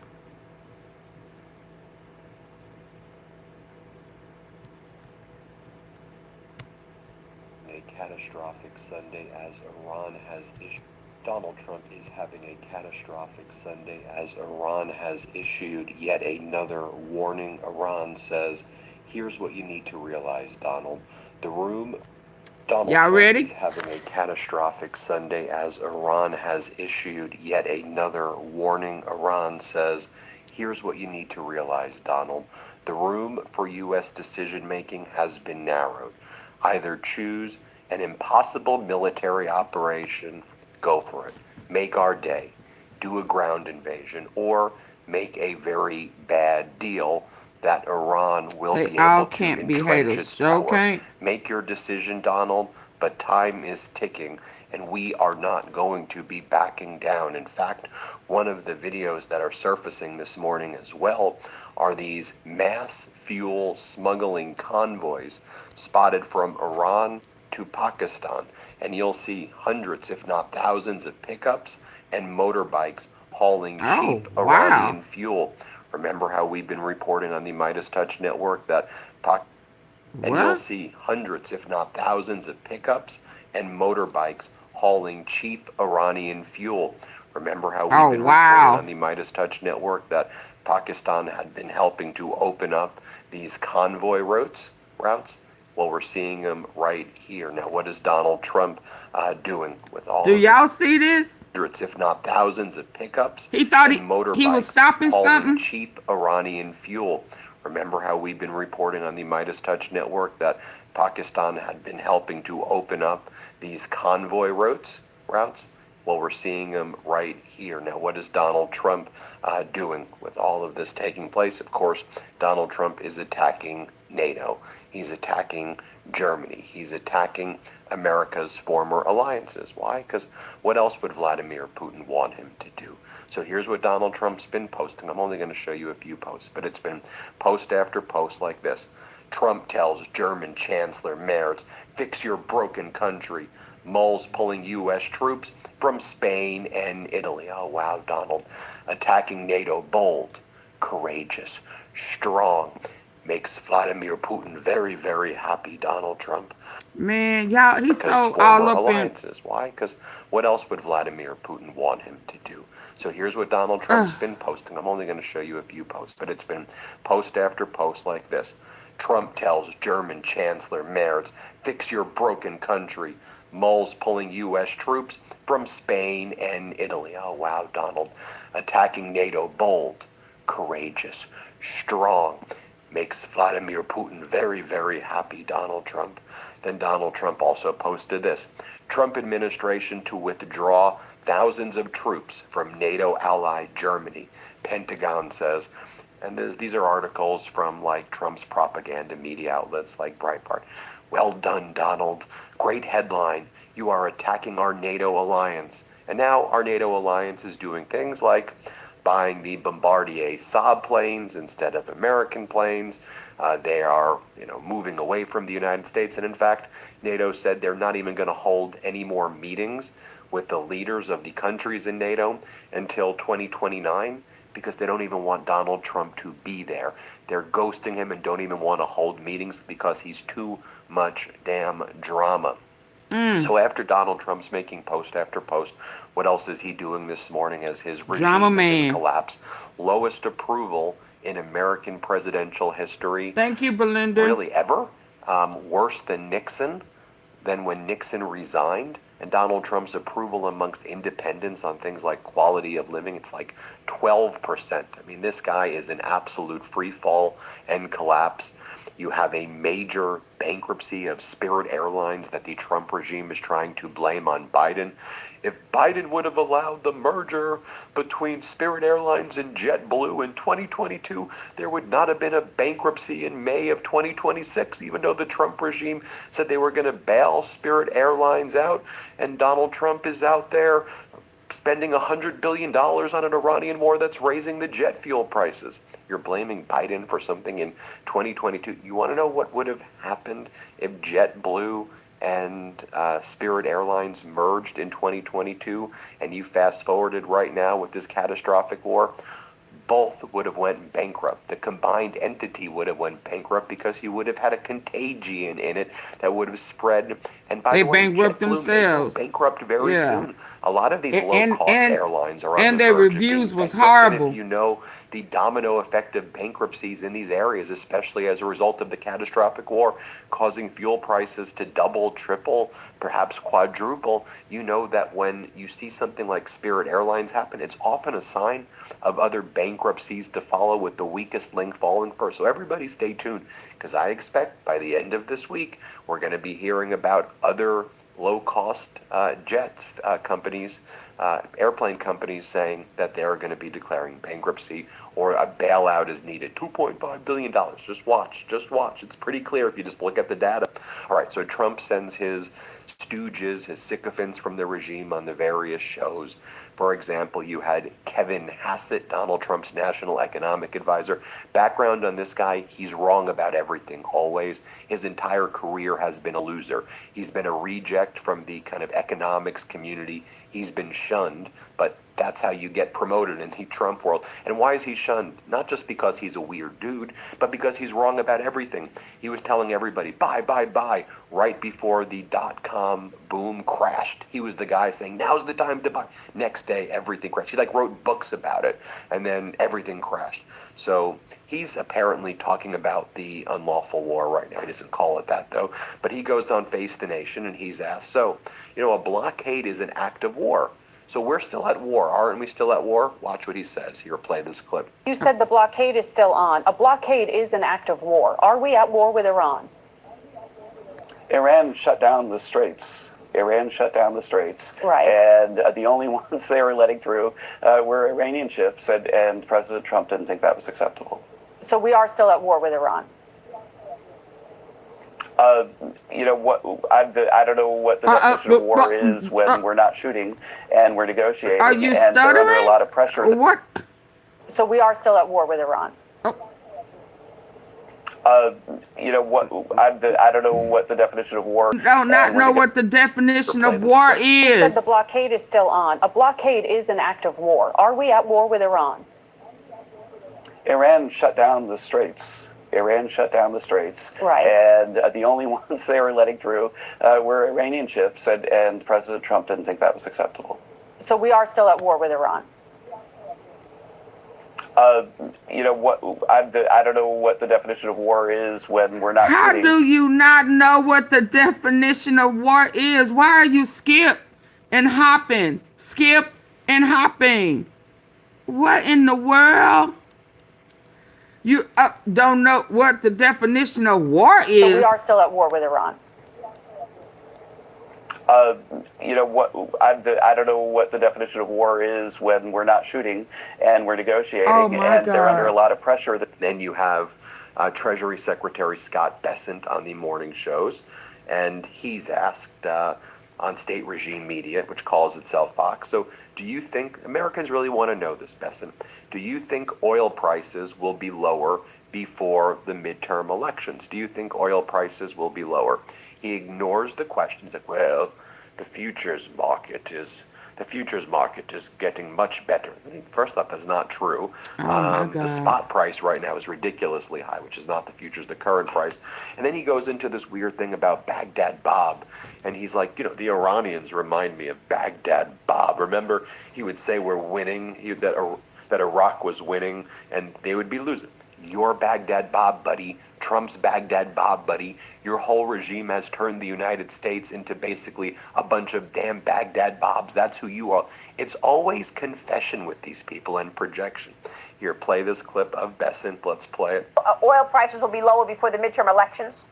I think oil prices, we can see in the futures market that oil prices are already lower 3 months, 6 months, 9 months out. But again, Maria, there are hundreds of oil tankers waiting in the Gulf to come out.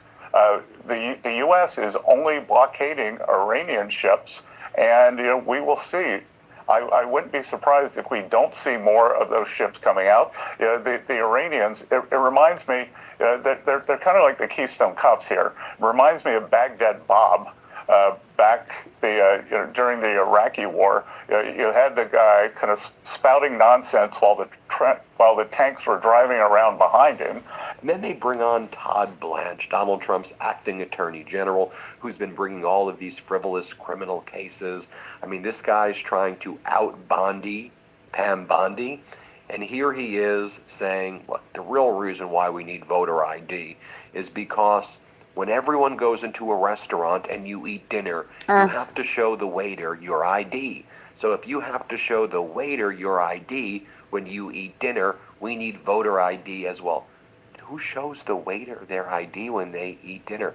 Are you all eating at strip clubs? Where are you? Where are you eating? I saw somebody say that. Somebody was like, maybe they all just eat at strip clubs where they ask for ID. Listen closely, because this is a solemn promise. This will be the last pair of dentures you... He's here.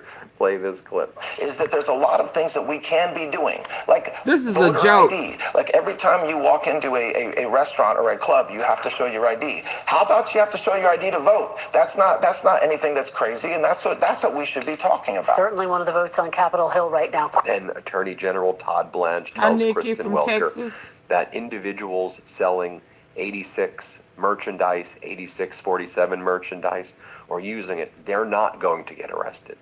Only James Comey. So everyone else is fine, but only James Comey, because the seashells, Sally sells seashells by the seashore because Comey did it with seashells. Folks, we're dealing with a regime of idiots right now. You do realize that, right? Here, play this clip. Well, the image, excuse me, is part of what led to this indictment. Yes. It is worth noting that on Amazon.com, we looked this up, there are dozens of products with the same terminology. We're showing it right here, 8647 being sold and purchased right now. Should individuals selling or buying 8647 merchandise be concerned that they're going to be prosecuted by the DOJ? This isn't about a single incident. Okay, this isn't, I mean, of course not. That's posted constantly. That phrase is used constantly. There are constantly men and women who choose to make threatening statements against President Trump. Every one of those statements do not result in indictments, of course. There are facts, there are circumstances, there are investigations that have to take place, and we have charged dozens and dozens of men and women this year with threatening President Trump. I just showed my voter ID card. So this isn't a new charge we're bringing. Just to be very clear, you are suggesting the seashells themselves are not at the root of this indictment. No, I am suggesting that every single case depends on the investigation that's done. And of course, the seashells are part of that case. I mean, that's what the public sees. But without a doubt, and it should be evident by the fact that it's been 11 months since the posting and the indictment, there is an investigation that takes place. And that's the result. The result of that investigation is the indictment that was returned last week. Let's talk. And then he wants everybody to know that the president's not involved in a popularity contest. He's not trying to be liked. Let's play this clip. What he's not engaged in a popularity contest when it comes to what we're doing in Iran. He's doing something that will save us Carolyn, I for don't know what that generations. means. And so he's doing something again that every correct that, president baby. I don't since know what that Reagan is. has said that we should do, and he's And the only one we are willing to do grown it. over And here. then one of the things Hold I've on, been seeing Carolyn. over and You over knew again over this morning here, are these baby. Trump regime We are officials. grown folks, so we don't troll. We don't do none of that. I don't know what you were trying to say, but you need to keep it respectful, or I'll get you out of here.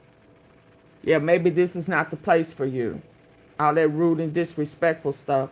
I have no idea what you was trying to say, but I got you out of here. Anybody else need to go? I am not tolerating bullcrap. I need for you to like, share, subscribe, support my platform. Do not come over here talking crazy or rude or disrespectful or asking me questions unless you're ready to put it on a super chat. I mean, not a super chat, a cash app, since I've been demonetized. $AUNTEAFEE. That's the only way I'm going to answer any questions. But please do not come over here being disrespectful, because I will put you out. You understand, everybody? Let's go. Who they've been saying that we should actually give Donald Trump so much credit for the Spirit Airlines bankruptcy because it could have been chaotic, and it's not chaotic. Donald Trump saved the Spirit Airlines bankruptcy by making the bankruptcy not chaotic, folks. Again, we have to just recognize these Trump regime people, they're dangerous. All they're those liars, add-ons, they're yeah, losers. that's horrible. These are the biggest loser people. They're not smart, they're dumb, and they've been platformed, and we just have to call these people out and be aggressive. These are horrible human beings. These are vile human beings. Here, play this clip. Again, I'm proud of the American Airlines that have stepped up to take care of the passengers of Spirit, making sure they can get home. The employees of Spirit have special access to apply for jobs with other American airlines. So again, I've stepped in, worked with the CEOs, and again, this could have been chaotic. And under this administration, President Trump's leadership, there isn't chaos. There is actually a unified American approach to helping passengers and employees of Spirit navigate this crisis. And by the way, just so you see, this is their talking point this morning. The White House official account is reposting former Governor Sununu using that exact same talking point. These people are dumb, right? They're saying, okay, Trump should get so much credit. This is a great bankruptcy. This is a cool bankruptcy, calm, confident, not chaotic. What are you talking about? Play this clip. Hats off to the president. I mean, President Trump really tried 100 different ways to make this work because he cared about those customers. He cared about those employees. At the end of the day, Spirit was a financial disaster. I mean, they effectively were massively over leveraged. They didn't even own their own planes. Like, there was really very little collateral behind anything they had. So unfortunately, I think a lot of us saw that this was just not going to work financially. But folks, I think there's some good news, and good news in terms of information getting out to the right audiences now, and that it's not simply the left wing, liberal, people who view themselves as independent, that actually Donald Trump's horrible behavior, his unlawful and catastrophic war, his covering up of the Epstein files, it's actually reaching his MAGA base right now. And I've been analyzing this using Ground News, a tool that I use. Take a look right here at this article, for example. Trump must choose impossible war or bad deal with Iran, says the Iranian Revolutionary Guard Corps. Remember, that's how I led this video with that story. And what I found notable is that this is overwhelmingly being covered on the right wing now. Why? Because the left wing and center media, if you want to make those broad generalizations, everybody knows that this is the case and this is the truth. But finally this weekend, it's now really penetrating right-wing audience as though this is some groundbreaking news and some groundbreaking story. By the way, it's why I partner with Ground News for this episode, because they're the best tool for me to stay objective with my reporting. Ground News is an app and a website that pulls in thousands of articles from around the world, and it organizes them by the story to show you how the left, center, and right are framing the story differently. For every story, the color-coded layout makes it easy to see the political bias of each source. I can filter for high factuality sources and see which sources are independently owned or owned by a large media conglomerate with corporate interests. This lets you compare reporting on the same issue in one place, so you can come to your own conclusions based on all the facts. On this article, for example, I found it notable that it was actually being covered more on the right wing, which I gave you my analysis. Why? Because this is a known fact to other audiences. So Ground News has this dedicated blind spot feed right here, which is a personal favorite of mine, which highlights stories being disproportionately covered on either side of the political aisle to help you burst through echo chambers. Because I believe in Ground News so much, we're offering you 40% off the same Vantage plan that I use for my research. Just go click the link in the description or go to ground.news/MTN or scan the QR code up here. It's one of the biggest discounts they've ever offered. If you want to support the channel and get a clearer understanding of the world, try out Ground News. One more time, that's ground.news/MTN. Going back to my video right here, we have Sean Duffy as well, Donald Trump's transportation secretary, and he says, again, this is their other talking point, that it was Biden's fault that Spirit Airlines is now bankrupt because the Biden DOJ filed an antitrust lawsuit against Spirit Airlines merging with JetBlue in 2022, and eventually in 2024, a Ronald Reagan appointed judge in Massachusetts, a very far right-wing judge, ruled that it was an antitrust violation. And Donald Trump now says we're in a golden age and we've brought in $21 trillion and everything is going great and the war is incredible and everything's amazing. Yet it's Biden's fault? Do you see why these people are such losers? Do you see how their argument pretty much crumbles after Donald Trump takes office and says we're in a golden age and everything's great, then starts a catastrophic war and jet fuel prices increase? Play this clip. And Mr. Secretary, just finally on Spirit Airlines, they ceased operating over the weekend. You have said that the war was not an impetus in putting Spirit out of business because they filed Chapter 11 bankruptcy last summer. But the Spirit CEO said in his statement that the sudden and sustained rise in fuel prices ultimately left them with no alternative. Quickly, if you can. Sure. So Spirit tried to merge with JetBlue. The Joe Biden, Pete Buttigieg administration and DOJ tanked that deal. Immediately after that, they filed for bankruptcy. They were having financial problems. Martha, they filed for bankruptcy again last year. They were bleeding money. And so this was in the works for some time. They were going to have to liquidate. And so, again, I'm proud of the American airlines that have stepped up to take care of the passengers of Spirit, making sure they can get home. The employees of Spirit have special access to apply for jobs with other American airlines. So, again, I've stepped in, worked with the CEOs, and, again, this could have been chaotic. And under this administration, President Trump's leadership, there isn't chaos. There is actually a unified American approach to helping passengers and employees of Spirit navigate this crisis. But it's not going to stop them. You have Treasury Secretary Bessent pushing the same lies with that arrogance of his. Let me tell you what has happened. Losers, losers, losers. Play this clip. The Treasury was supposed to be doing a deal to save this company. Can you tell us what happened? Sure, Maria. So this is just more of the mess we inherited from the Biden administration.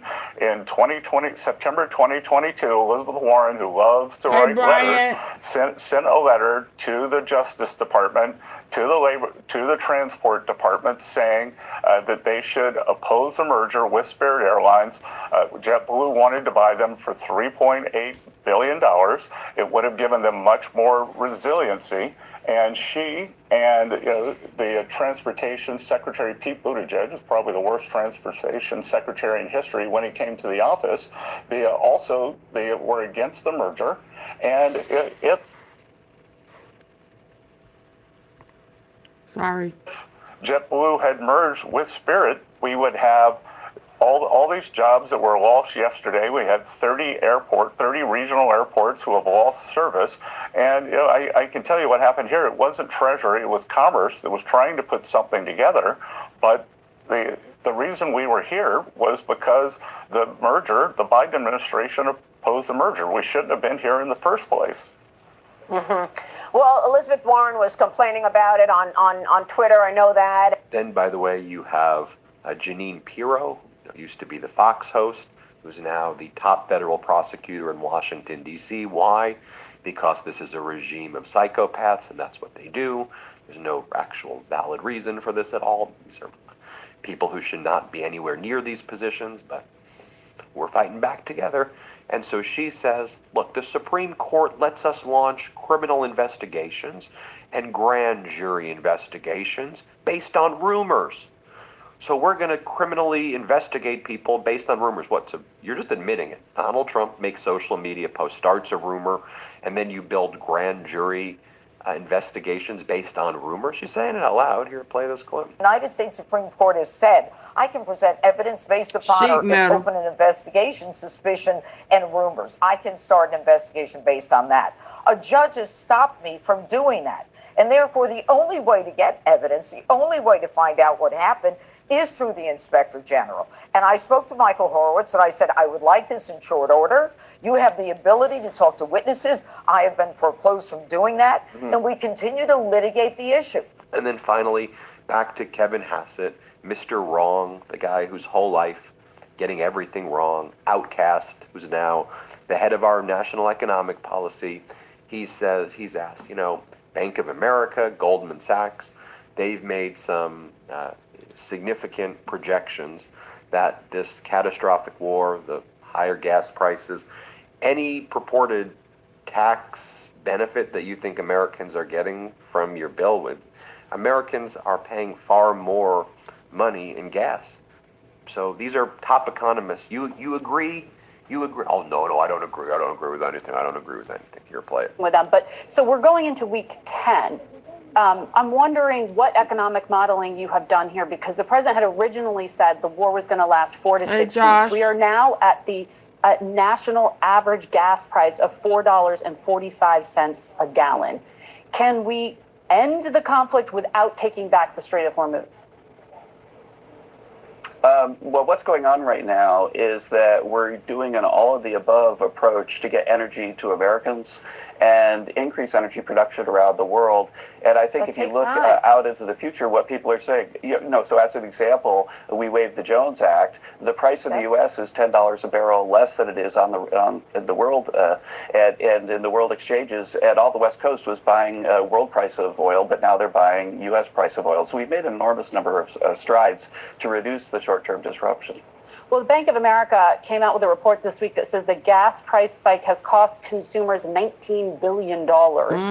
They say gas prices have canceled out nearly half of the increase in expected tax refunds. Goldman Sachs concurs, saying the drag will offset the benefits from that tax bill the White House had championed. Do you agree with that analysis?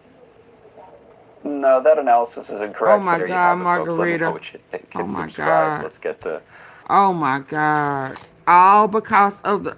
Oh, Ben, baby. What? How did you let me catch you like this? That's what the gas prices will do for you. Make you look like this and look like that. I am so sorry. All of this because of the Epstein files. All you have to do is release them. Man up. Pull your diaper up. They don't caught you with your pants down and your diaper showing. All because you running here and you running there, trying not to get caught here, trying not to get caught there. And then every time I turn around in some type of raid, a bust or something, some MAGA a person or some church affiliate, somehow, some shape, form, y'all getting arrested. And here go to Florida.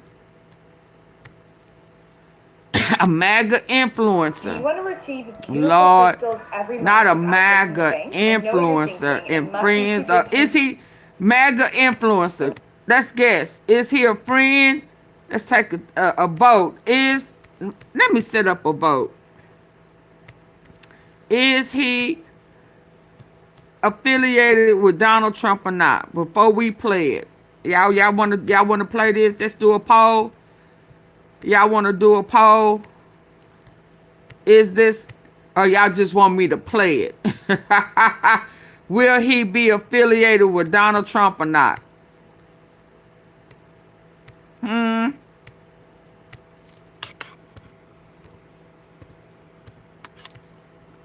Is this man that we're about to see a MAGA influencer? Is he tied to, do he know Donald Trump? What y'all think? All State, Oklahoma. He should be ashamed of himself. Oklahoma is a gas state. Oklahoma City is almost $5. Well, that's cheaper than Illinois. If it's $6, we're about to hear if this MAGA influencer is familiar or know Trump, or is he just, wait, I guess he gotta be, huh?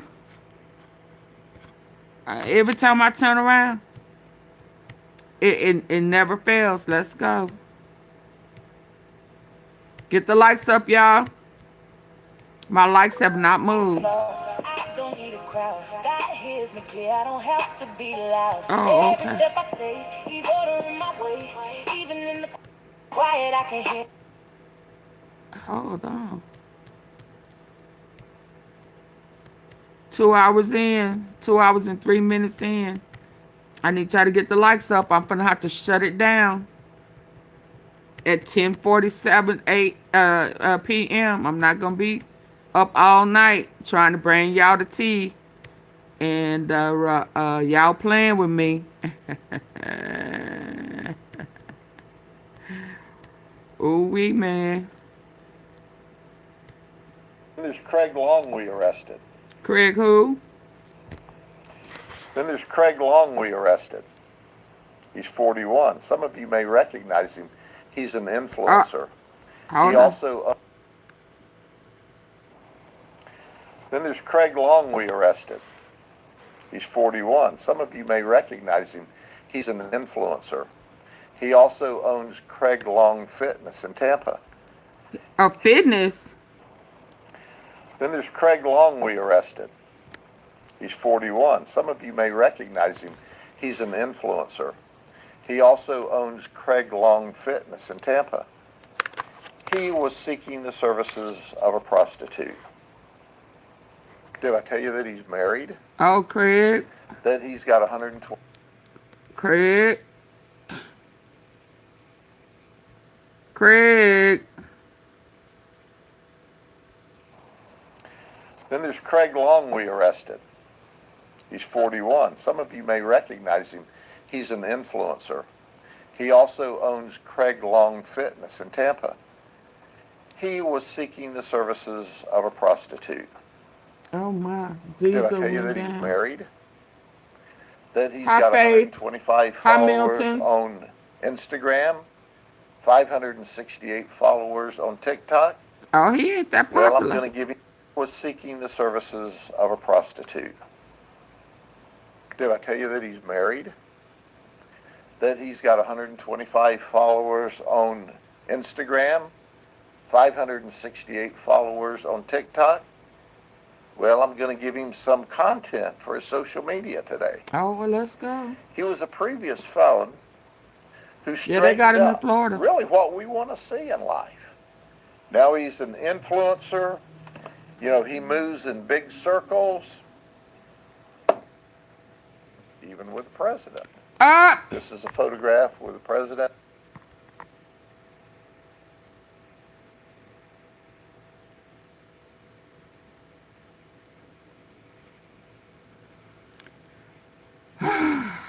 It never fails, do it?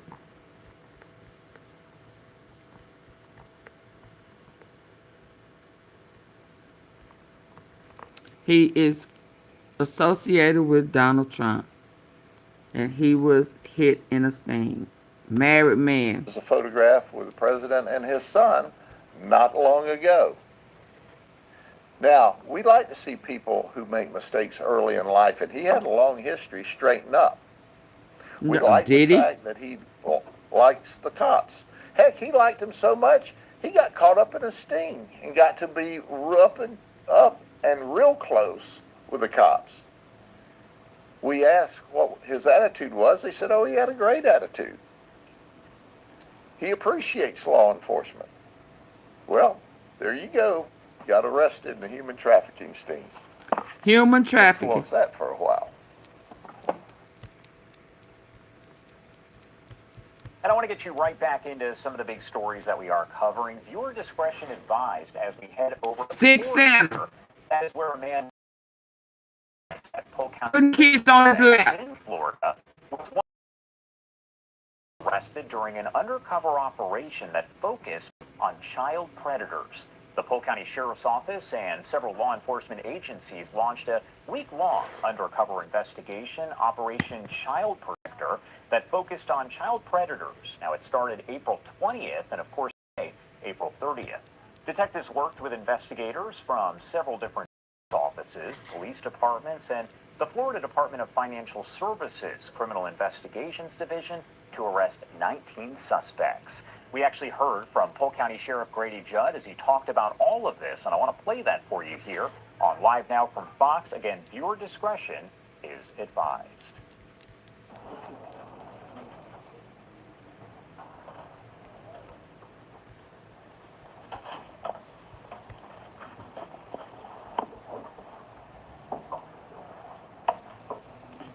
Hello, everyone. Thank you very much for being with us today. It is truly, truly an honor to be standing before you with our State Attorney, Brian Haas. You've heard me say before, he is just the very best. He's hands-on, as he and his team were in this protracted investigation. And our CFO, Blaise Ngolia. What's really exciting about our Polk County don't play. No, they don't play, baby. This is kind of the first they will put you on blast. That goes, hey, I want to be involved with my criminal investigation division at every level of crime and fraud in this state. And he's here with us as well. Chief Terry Story of the Auburndale Police Department's here with us, and the three of them will speak. We also have Detective Henrik Osted from the Marion County Sheriff's Office representing his sheriff. Sheriff Vint Crawford from Hardy County, my colleague and friend, helps us on every operation. There are other groups that helped us in this investigation, however, they were unable to be with us. The Highlands County Sheriff's Office, the Osceola County Sheriff's Office, the Pasco County Sheriff's Office, the San Francisco, California Sheriff's Office. Now, they came here to see how we did this because they want to go after these child predators in San Francisco. You know, that's like fishing in a barrel. And then there's the Lake City Police Department and the Orlando Police Department that were very valuable to us as well. We're calling this operation Poke Around and Find Out, Child Predator 8. And it's important to understand that this particular operation was only 1 week long. We started on Monday, April the 20th, and by Sunday, April 26th, we'd wrapped it up. We arrested 19 people, 16 of which traveled thinking they were going to engage children in illegal sex. We call them child deviants, child predators, pedophiles. There's not enough bad words to really talk about all of the things that they did and said and the photographs they sent, thinking that they were sending them to children. But let me highlight some of the folks. Now, I want to start, we teased this thing yesterday, and there was a lot of work. You know, Christmas time is very important. We like Christmas. Scott, here, you can hold this. But as you may well understand, there's this fellow called Santa Claus. If you want to shock everyone in a month, this Monday, May 4th, we start a Tai Chi plan for beginners over 50. Just 9 minutes a day. Are you in? On Monday, May 4th, we're starting the Tai Chi program for beginners. Build strength and lose up belly fat with just 7 minutes a day.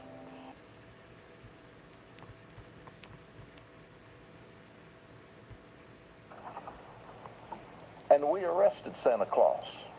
Now, I want all the children that may be watching this to understand it's not the real Santa Claus. Not good Santa. This Bad is a guy, Santa. though, who is well known in Polk County and Central Florida and Lakeland as a for-hire Santa Claus.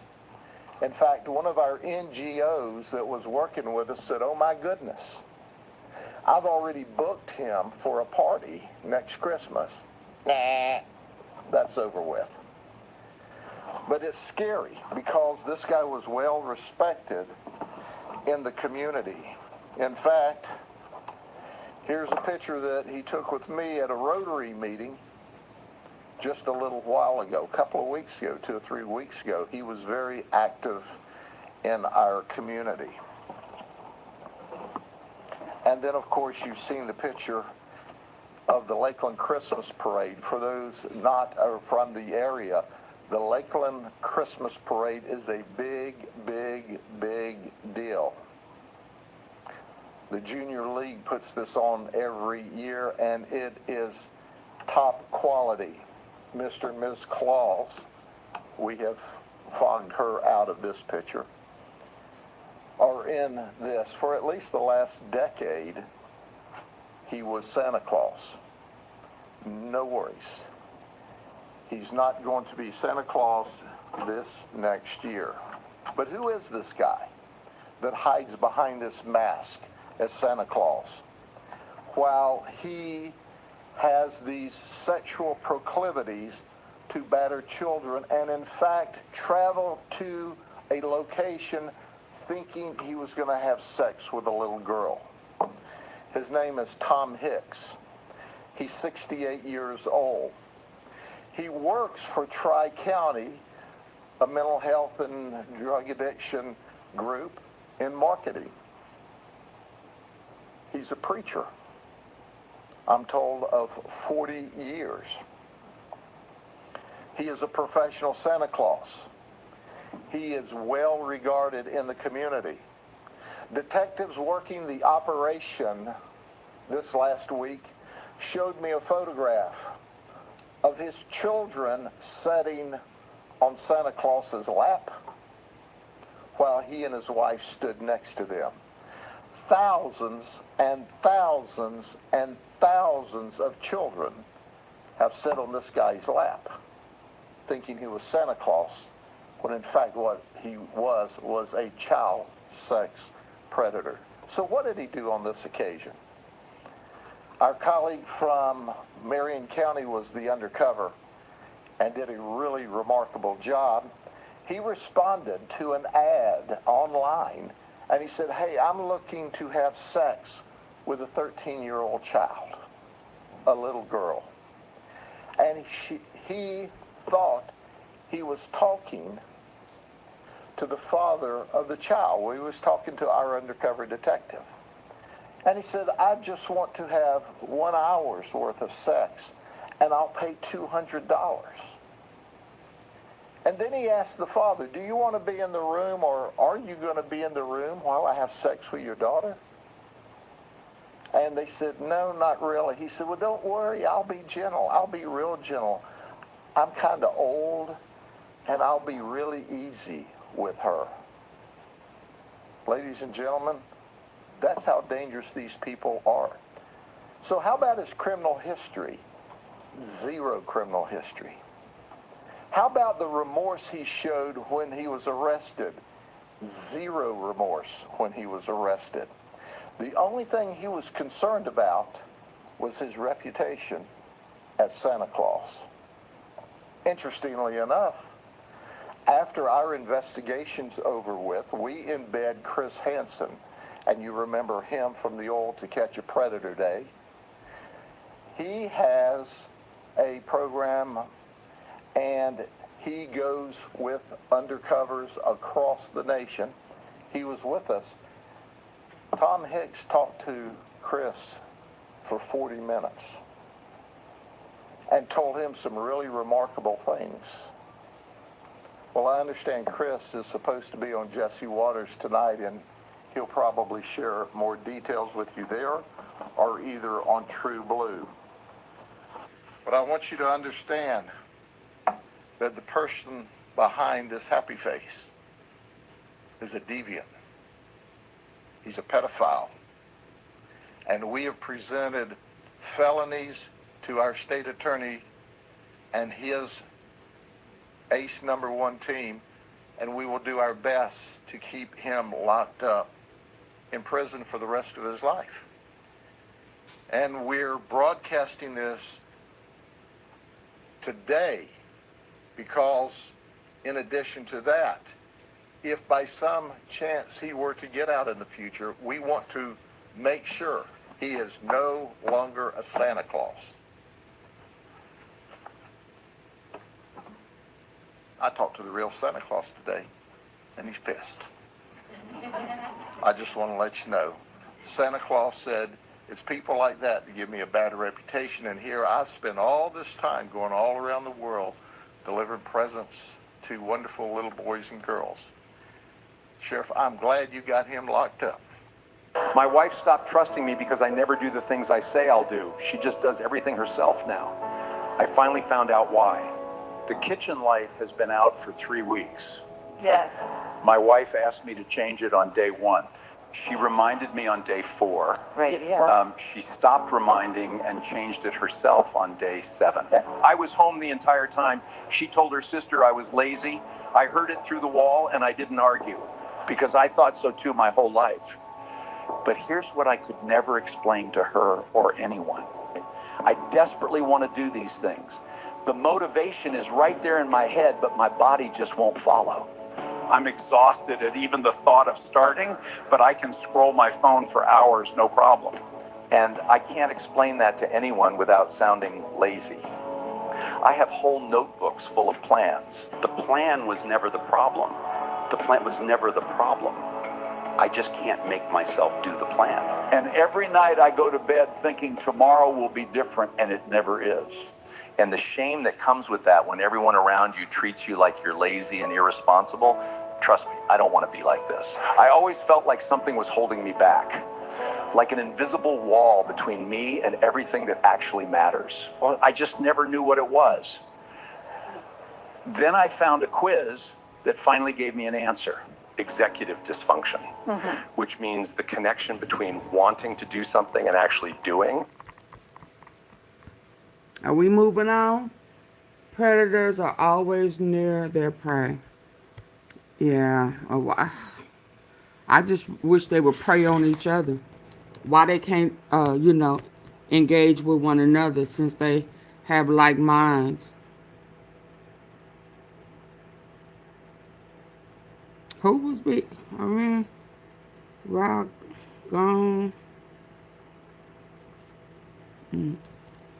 Why they can't play with one another? Y'all get the likes up for me, please. I would greatly appreciate it. Are we gonna keep going? Hey, Ronald. Are we gonna keep going? We got a couple of more. Y'all want a couple of more before we go? I know I missed yesterday. But what we doing? What we doing? We going?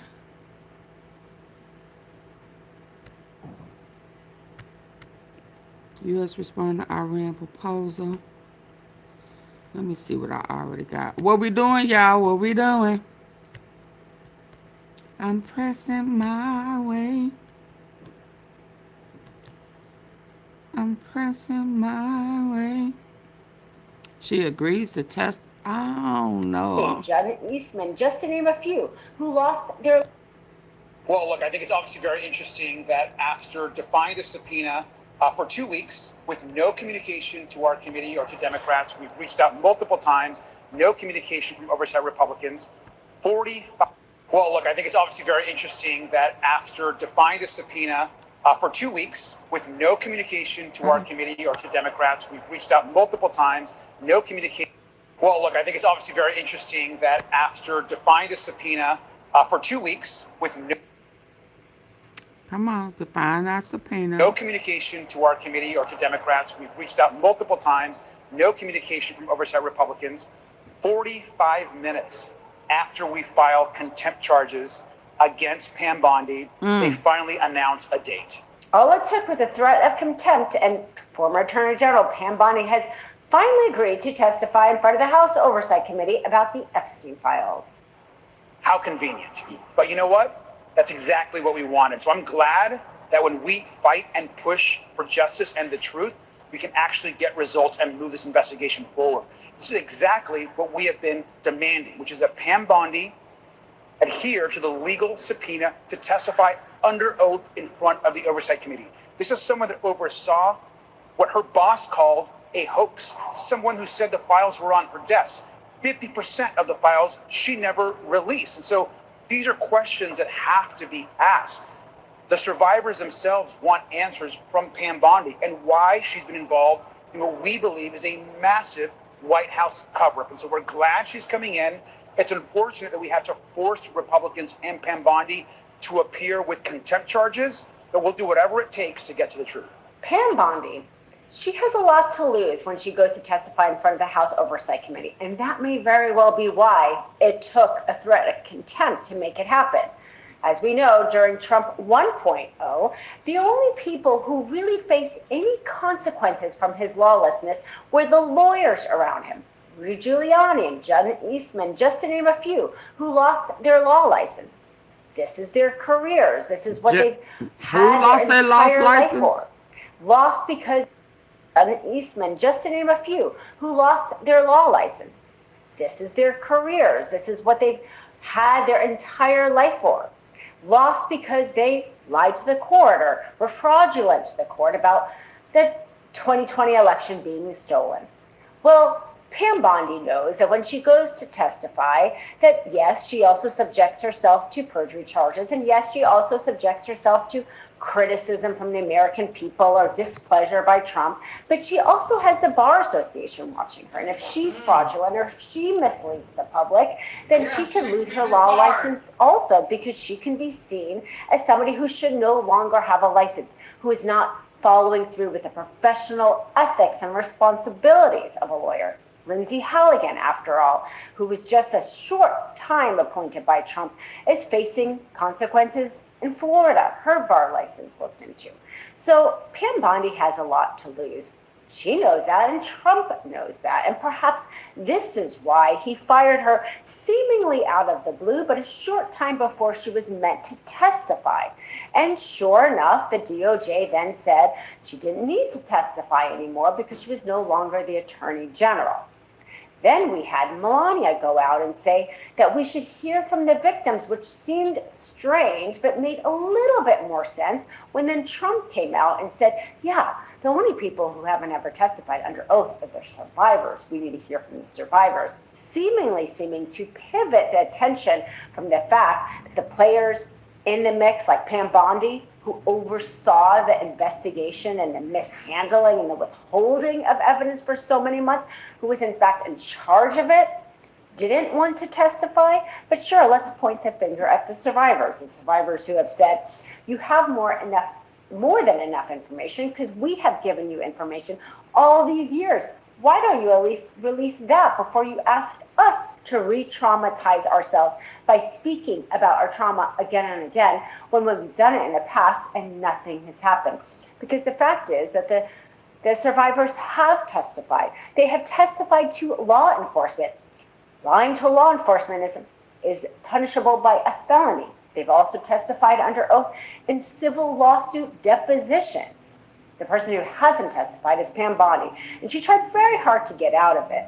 But the Democrats, Congressman Garcia, filed a contempt charge, and then within 45 minutes, she agreed to testify at the end of May. Whether or not she tries to wiggle her way out of it may be still to be determined, because we have to know what she's going to say is going to be very damaging to Trump, because even according to Marjorie Taylor Greene, Trump directed her to not release the files. Is she really going to be able to admit that? Is she going to lie? Is she going to take the fifth? She doesn't have really any good options. I think Trump is actually very afraid of what she's going to say. I think he tried to fire her in order to avoid getting her to testify, and they may pull a few more strings in order to push her testimony down the line, which is not unheard of, considering, if you remember, the last prison guard to see Epstein alive was meant to testify at the end of March. Her testimony has been rescheduled and not yet put on the books. So Pam Bondi trying to get out of a contempt charge, Trump trying to avoid her testifying at all, and then interestingly, Thomas Massey just telling Midas Touch that maybe Pam Bondi doesn't know enough to testify, which in itself seems to be very much a departure from his usual sense of trying to get to the bottom of the Epstein files, because as we know, Pam Bondi was in charge of the Epstein investigation as the top official at the Department of Justice for many, many months. When we started moving into the Epstein files, and everyone remembers that battle, that was the biggest battle on the planet, like the hardest thing to accomplish. Yeah. And he had his administration, the White House, telling the Speaker and Leader Thune, so Speaker Johnson and Leader Thune, to stop this. Do not pass any resolution to release the Epstein files. He told Pam Bondi at the DOJ, no matter what you think of Pam Bondi, he flat out told her, do not release the Epstein files. He was blocking everybody. It was all him, because there's a huge narrative out there that it's all Pam Bondi's fault. That they want to make it Pam Bondi. Undermining him. You're saying that, to your knowledge, he was driving this bus. Trump drove the bus to suppress the Epstein files, according to what you witnessed? I know he did. And I don't have any knowledge of him and Pam Bondi's personal conversations, but I know he was telling everyone not to release the files. Mm-hmm. And his reasoning is people are going to get hurt, is what he said. He kept saying that. He was publicly saying it's a Democrat hoax. It's a Democrat hoax, blah, blah, he's saying all this stuff and shaming people. But behind the scenes, he was telling all of us, he was telling Mike Johnson, he's telling everybody, telling Pam Bondi, people are going to get hurt. And who he was talking about, what he told me on the phone, our final conversation, when he had really had it with me, because I wouldn't take my name off the discharge petition. Good for you. And I was publicly saying over and over again, release Epstein files. He told me, he said, my friends will get hurt. So he's talking about his friends. He told me, people Marjorie, people at Mar-a-Lago, they're going to get hurt. And I said, people have already gotten hurt. There's over 1,000 women that have been raped by Jeffrey Epstein and are accusing others. And they've told the FBI, they've told the police, they have been trying for years to get justice for this. Right. I was like, people already have been hurt. And I was trying to tell him, I see, in my mind, I still lived in this world of, well, surely we're going to find out what Bill Clinton did. And Hillary Clinton went to the island too. What did she do? I was in that whole world of, it was only Democrat bad guys that were guilty. Right. And even the Epstein victims themselves had said, the ones that I had talked to, others have said differently, but the ones I was talking to said, Donald Trump did nothing wrong. Their attorney told me and said publicly, Donald Trump actually helped convict Jeffrey Epstein. So, and I was telling the president this. I was telling him, the women are supporting you. Some of them even voted for you, Mr. President. Their attorney supports you. I said, please have them in the Oval Office and support them. I said, you have everybody in the Oval Office. Everybody. Right. Why can't you have them in? But he flat out refused. And then everybody saw how it unfolded. Thanks for watching. Be sure to add the Midas Touch podcast on Apple Podcasts, Spotify, or wherever you get your podcasts for new updates every single day.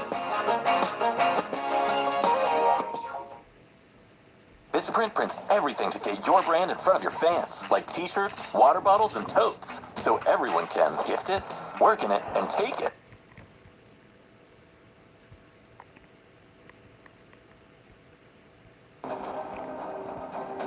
Let me get to my next one. Regular. Hi, Mark.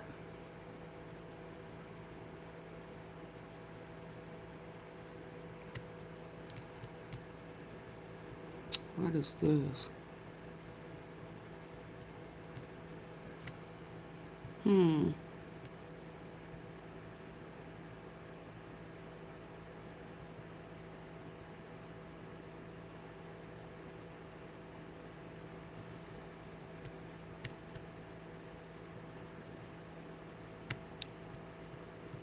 Oh. Today, Donald Trump became. That's too long.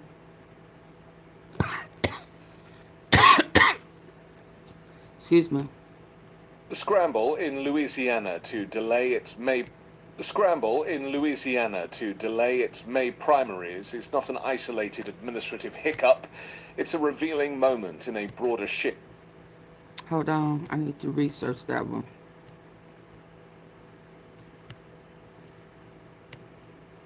Breaking news tonight, former New York City Mayor Rudy Giuliani is in the hospital in critical condition. Giuliani's spokesperson confirmed the 81-year-old is hospitalized in a Florida facility, describing his condition as critical but stable. No reason just yet for the hospitalization has been given. By the way, this is Giuliani's second hospitalization in less than a year. In August of 2025, he was injured in a car crash in New Hampshire, suffering a fractured vertebrae before being released. Giuliani served as New York City's mayor from 1994 to 2001 and became one of the most recognized political figures in the country following the September 11th attacks. We'll stay on top of this story, bring you the very latest as soon as they become available. Breaking news tonight, former New York City Mayor Rudy Giuliani is in the hospital in critical condition. They didn't mention that he was Giuliani's his spokesperson attorney. confirmed the 81-year-old is hospitalized in a Florida facility, describing his condition as critical but stable. No reason just yet for the hospitalization has been given. By the way, this is Giuliani's second hospitalization in less than a year. In August of 2025, he was injured in a car crash in New Hampshire, suffering a fractured vertebrae before being released. Giuliani served as New York City's mayor from 1994 to 2001, and he became was his, one of the most recognized political figures in the country following the September 11th attacks. We'll stay on top of this story, bring you the very latest as soon as they become available. Hold on.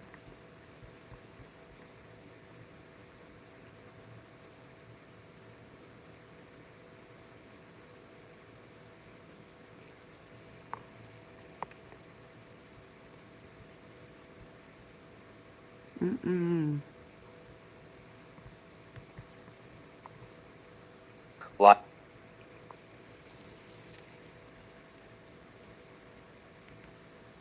This is what running does to your joints after 50. Tai Chi changes it. We start May 4th. I'm 6. Donald Trump is panicking as the entire world has decided, let's just ignore him. He's a clown. We have zero respect for him. Take a look at what China is doing, what Ukraine is doing, what Germany is doing, what Iran is doing. No one respects this guy. The world is laughing at him. As he can say about others. Did so he what send we've some of learned his is the following. people? China has instructed 5 Chinese refineries ignore to U.S. sanctions on buying Iranian oil, with China's Ministry of Commerce saying the United States cannot recognize, implement, or comply with the sanctions. Is that where you're going, Belinda? Trump has no clue what he's doing. Just pretend these sanctions don't exist. Similarly, with respect to this impenetrable, impregnable naval blockade that the U.S. has, well, an Iranian tanker company, VLCC, one of these very large cargo ships, one of these massive super tankers carrying 1.9 million barrels of crude oil worth nearly $220 million, just easily evaded the U.S. Navy blockade and reached the Far East per tanker trackers, with China as its final destination. The The tanker Huge, they're mocking Donald Trump by calling it huge, went AIS dark on March 20th en route to Iran, loaded Iranian crude during the U.S. blockade. It was sighted off Sri Lanka last week and is now traveling and traversing Indonesia's strait. And this was one of the ships that the Trump regime said, we got more lies from the Trump regime. You have Zelensky saying there's no even need to work with Donald Trump or even try to get on his good side. It doesn't matter. Zelensky preparing for a future with less or no United States. And in response to Donald Trump saying that the U.S. is now withdrawing 5,000 troops from our Air Force base in Germany, Germany's defense minister, Boris Pistorius, and Germany's chancellor, Friedrich Merz, are like, we don't care. To remove the troops, we don't care. We are building up a European army right now, and we really don't care what the hell you do. In fact, even trying to work with you at this point in any way is really just a liability. So watch your failing golf tournament at Doral, Donald Trump. Use Air Force One to travel from Palm Beach. So doing all this an redistricting hour and and 20-minute drive, but go by Air Force One on the U.S. taxpayer dime to watch nobody show up at your Doral golf tournament, the PGA tournament. After all, for real, he took Air Force One from Palm Beach to Doral. It's like a 10-minute flight, like a 5-minute flight. It's like an hour drive, hour and 10-minute drive. Absolutely ridiculous. Here's Donald Trump on the tarmac as he was taking Air Force One from Palm Beach to Doral again. At most an hour and 20-minute drive. He's taking a plane, and he's like, look, Iran, they're giving me some concepts of deals. I got some deal concepts. And as our editor-in-chief, Ron Filipkowski, posted in order to mock all these like reporter stenographers for Donald Trump, these propagandists like Barack Ravid and others at Axios who use those like sirens, like, breaking news, Donald Trump told me another lie today. Major breaking. Donald Trump announces a concept of a deal with Iran. Here, play this clip. Again, they want to make a deal. They're decimated. They're having a hard time figuring out who their leader is. They don't know who their leader is because their leader is gone. Their former leader, Khomeini. But you know his we'll son's see. still Any alive. questions real fast? The which? No, I haven't. I'm looking at it up here. Yeah, I'll let you know about it later. But last night you said we might be better off not making a deal with Iran. well, I wouldn't have to. I didn't say that. I said that if we left right now, it would take them 20 years to rebuild. But we're not leaving right now. We're going to do it so nobody has to go back in 2 years or 5 years. Mr. President, you also said last night that They told me about the concept of the deal. They're going to give me the exact wording now. Yeah. Then Donald Trump is asked by reporters, so in your letter to Congress saying that you don't have to follow the War Powers Act, you're claiming that hostilities with Iran are over? There's still a blockade. How are they over? And Donald Trump goes, oh, it's a very friendly blockade. A very friendly blockade? Like, we all realize that this guy's a psychopath. Here's what, and why he's being ignored by everybody in the world. Here, play this clip. It's a possibility that could happen, certainly. Mr. President, in your letter to Congress, you said the hostilities in Iran that started have been permanent. How can you say that given that the naval blockade is still being militarily enforced? Well, it's a very friendly blockade. Nobody's even challenging it. Nobody at all is challenging it. Just so you understand, many presidents have been involved in things that are very big. What we doing? Hold on, y'all.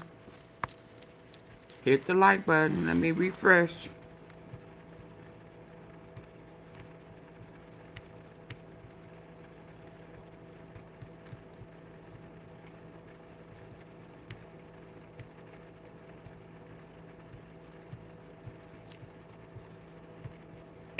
They never had to go through it.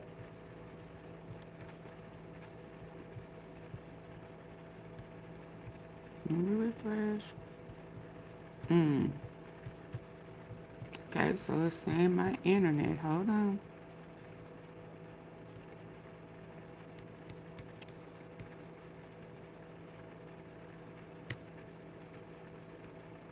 Hold on, y'all. I may have to reboot.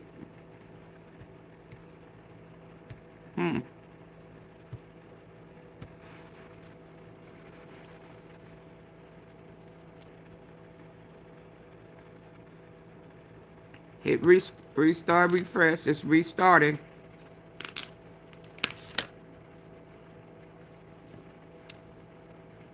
Now hit the like button, share the video, the live, subscribe to the Tea Palace, and you can send support to my Cash App, AUNTEAFEE, where I'm restarting.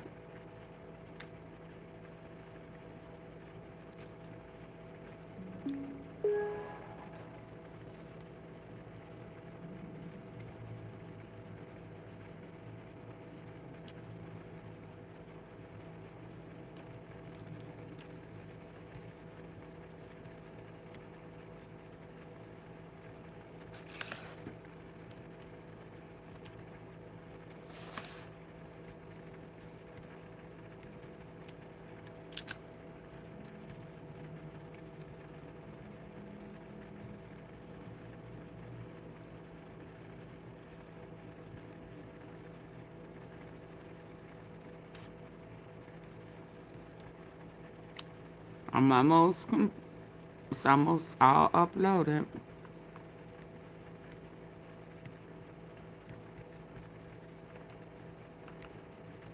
Like former Governor Sununu, this MAGA Republican loser guy, and he's going on all the.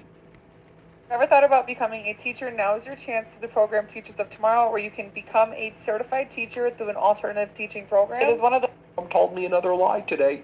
Major breaking. Donald Trump announces a concept of a deal with Iran. Here, play this clip. Again, they want to make a deal. They're decimated. They're having a hard time figuring out who their leader is. Wow. They don't know who their leader is because their leader is gone. Their former leader, Khomeini. But we'll see. Any questions? Any questions? Real fast. The which? No, I haven't. I'm looking at it up here.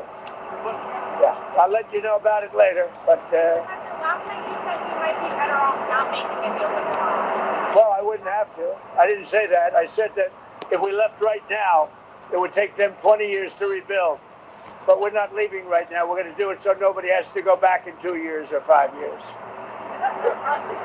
You don't think my phone? They told me about the That was my laptop. Yeah. Then Donald Trump is asked by reporters, so in your letter to Congress saying that you don't have to follow the War Powers Act, you're claiming that hostilities with Iran are over? There's still a blockade. How are they over? And Donald Trump goes, oh, it's a very friendly blockade. A very friendly blockade? I think I grabbed the wrong one. Hold on.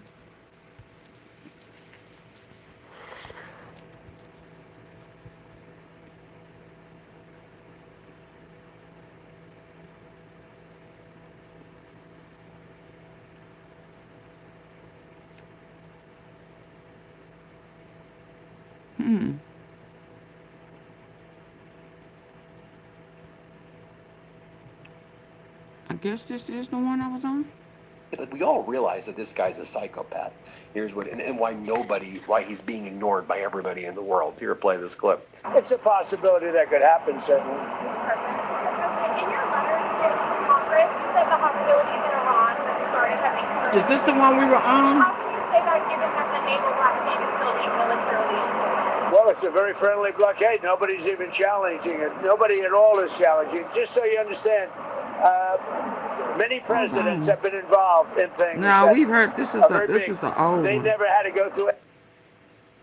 I don't know what just happened.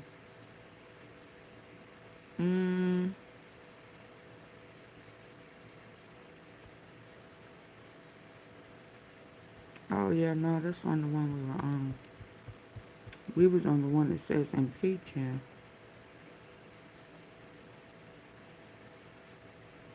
I think. Yeah.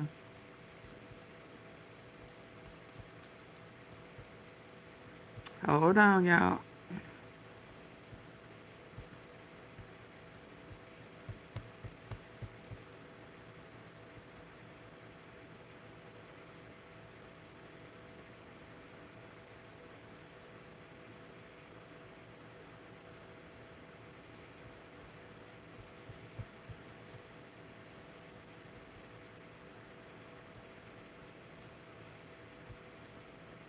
They never had to go through anything with respect to Congress. They considered it to be totally unconstitutional. And the Democrats in Congress that push this, and probably a couple of Republicans, they're hurting our negotiating ability, which is infinite right now. And they shouldn't be doing it. It's never happened before. No other president's done it. And I'm not going to be the first. Thank you very much. And then a reporter goes, so why is the U.S. removing troops from Germany, Donald? What are we doing? And Donald Trump's like, I've got more than 5,000 that we're removing. 5,000's just the start. We get it, Donald. You spoke with Putin at the end of last week for 90 minutes. You didn't share that with the American people. TASS, T-A-S-S, Putin's propaganda media shared the call where Putin and you were chatting it up, attacking NATO, talking about economic cooperation between the United States and Russia. We get it, Donald. You're a traitor, in my opinion. We get it, okay? You're someone who covers up the Epstein files. You're disgusting. Here, play this clip right here. A lot of oil. A lot of oil. Why is the U.S. removing troops from Germany? We're going to cut way down, and we're cutting a lot further than 5,000. Thank you very much.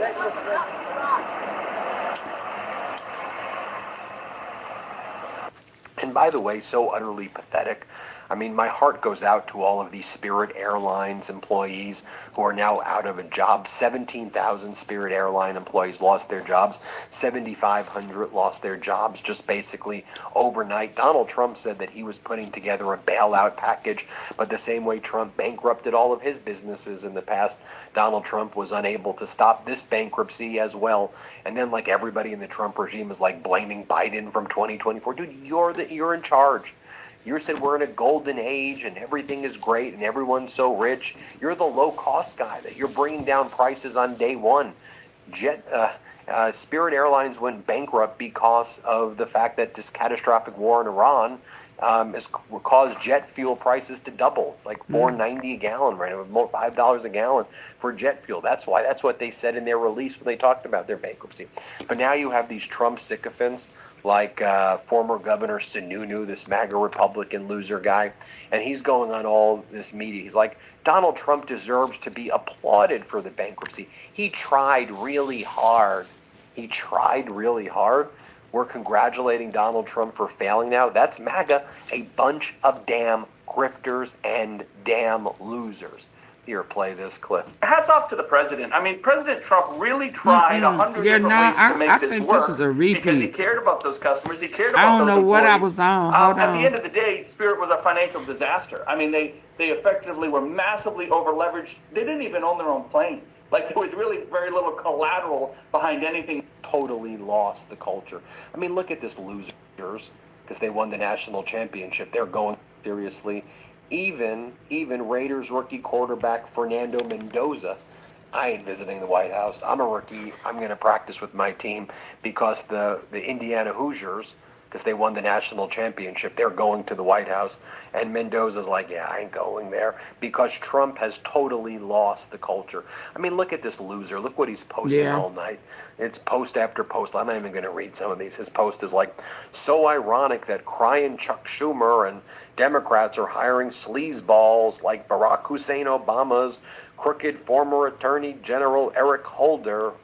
What are you talking about, you loser? Or Donald Trump posting, like just even look at this message. Just look at what it physically looks like. Like if anybody sent you a text message, you'd be like, yo, this person is clinical. Donald Trump goes, I hate seeing Fox and other conservative outlets constantly making low-rated Bill Maher relevant as it pertains to the Republican Party and beyond. Bill Maher is weak and ineffective, who I got to know very well during my dinner with him at the White House. He was nervous, scared, and the first words he uttered as he entered the Oval Office, can I have a drink? And then Donald Trump posts the following. I will soon be reviewing the plan that Iran has just sent to us, but can't imagine that it would be acceptable and that they have not yet paid a big enough price for what they have done to humanity and the world over the last 47 years. Thank you for your attention to this matter. wow. By the way, the new proposal Trump said he received from Iran in that social media post, which he would soon be reviewing, yep, it's the same exact proposal his administration already rejected on Friday, yet he treats it like a new one and says, can't imagine that it would be acceptable, the Hormuz letter explains. Foreign Minister Araghchi, Iran's foreign minister, explains that Iran's proposal from Friday demands withdrawal of all U.S. forces from Iran's surroundings, lifting the naval blockade with a new Hormuz mechanism, lifting sanctions, releasing Iran's frozen assets, and paying compensation. But Donald Trump says to Barack Ravid, his stenographer, Just his lying. propagandist, we may strike Iran if they misbehave. According to two sources, Barack Ravid says, two sources, briefed on Iran's proposal. It sets a 1-month deadline for negotiations on a deal to reopen the Strait of Hormuz, end the U.S. blockade, and permanently end the war in Iran. This Barack Ravid guy's too much. Can't wait to see what he posts today, right before the markets open on Monday. You can Right. be sure it involves market manipulation, in my opinion.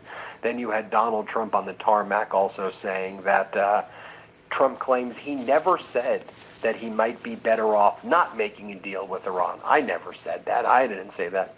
You said it on Friday. Here, play this clip. We'll see. Any questions real fast? The which? No, I haven't. I'm looking at it up here. Yeah, I'll let you know about it later. But Last night you said we might be better off not making a deal with Iran. well, I wouldn't have to. I didn't say that. I said that if we left right now, it would take them 20 years to rebuild. But we're not leaving right now. We're going to do it so nobody has to go back in 2 years or 5 He years. just be lying. You also said last night. And here's Donald Trump saying it on Friday, so you can hear for yourself. Let's play it. You know? So you'll be all very happy. And, you know, it's right now I own Doral, and right now we have a tournament. I'm so busy. And we have the big Cadillac Championship going on. Busy all the great sleeping. players, the PGA Tour. And they're there, and yesterday somebody On came your- up with said, your pampers? "Sir, the tournament is great." I said, "What tournament are you talking about?" I'm so busy with the Iranians calling, trying to make a good deal, and we're not going to let that happen. But they've got to make a bad deal. But if they make a deal at all, because frankly, maybe we're better off not making a deal at all. Do you want to know the truth? Because we can't let this thing go on. Been going on too long, but under the leadership of... And then finally, one of Donald Trump's buddies, a top MAGA influencer, Craig Long, arrested yesterday in human trafficking and prostitution sting in Florida, along with Ryan Yates, a Trump supporter who pled guilty in February 2024 for his involvement in January 6th. Long posted this photo with Donald Trump and Don Jr. just a few weeks ago at a UFC fight. Look at this crew, the Epstein crew, the Epstein class. Play this clip. Then there's Craig Long we arrested. He's 41. Some of you may recognize him. He's an influencer. Well, I'm going to give him some content for his social media I today. love it. Bust them. He was a previous felon who straightened up. Really what we want to see in life. Now he's an influencer. You know, he moves in big circles, even with the president. This is a photograph with the president and his son not long ago. Now, we like to see people who make mistakes early in life, and he had a long history straighten up. We like the fact that he likes the cops. Heck, he liked them so much, he got caught up in a sting and got to be up and real close with the cops. They roughed him up. We asked what Rough his that attitude was. He ass said, oh, he had a up. great attitude. He appreciates law enforcement. Well, there you go. Got arrested in the human trafficking sting. Influence that for a while. There you have it, folks. Let me know what you think. Hit subscribe. Let's get to 7 million subscribers. Thanks for watching. Thanks for watching. Be sure to add the Midas Touch podcast on Apple Podcasts, Spotify, or wherever. Hold on. I think I got one more. Hold on.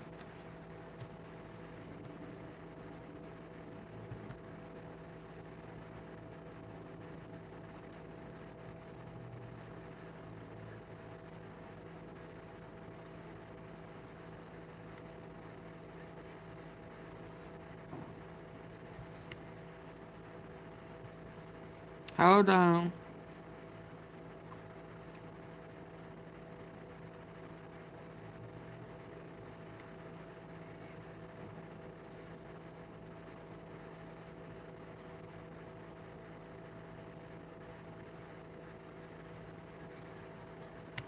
Oh, wow. Oh, my God. Midas Touch Network. Donald Trump and his family are threatening to sue the Midas Touch Network for defamation of character. Don't worry, we're not going to be backing down. In fact, there's nothing You more tried to I would threaten like him? than to have the opportunity to personally take Donald Trump's deposition and cross-examine him at a trial. We're not going to do one of these litigations where we just wait and wait and wait. I will notice that idiot's deposition immediately, and I will personally take that deposition. I'll talk to you in a moment about what they're threatening to sue us for.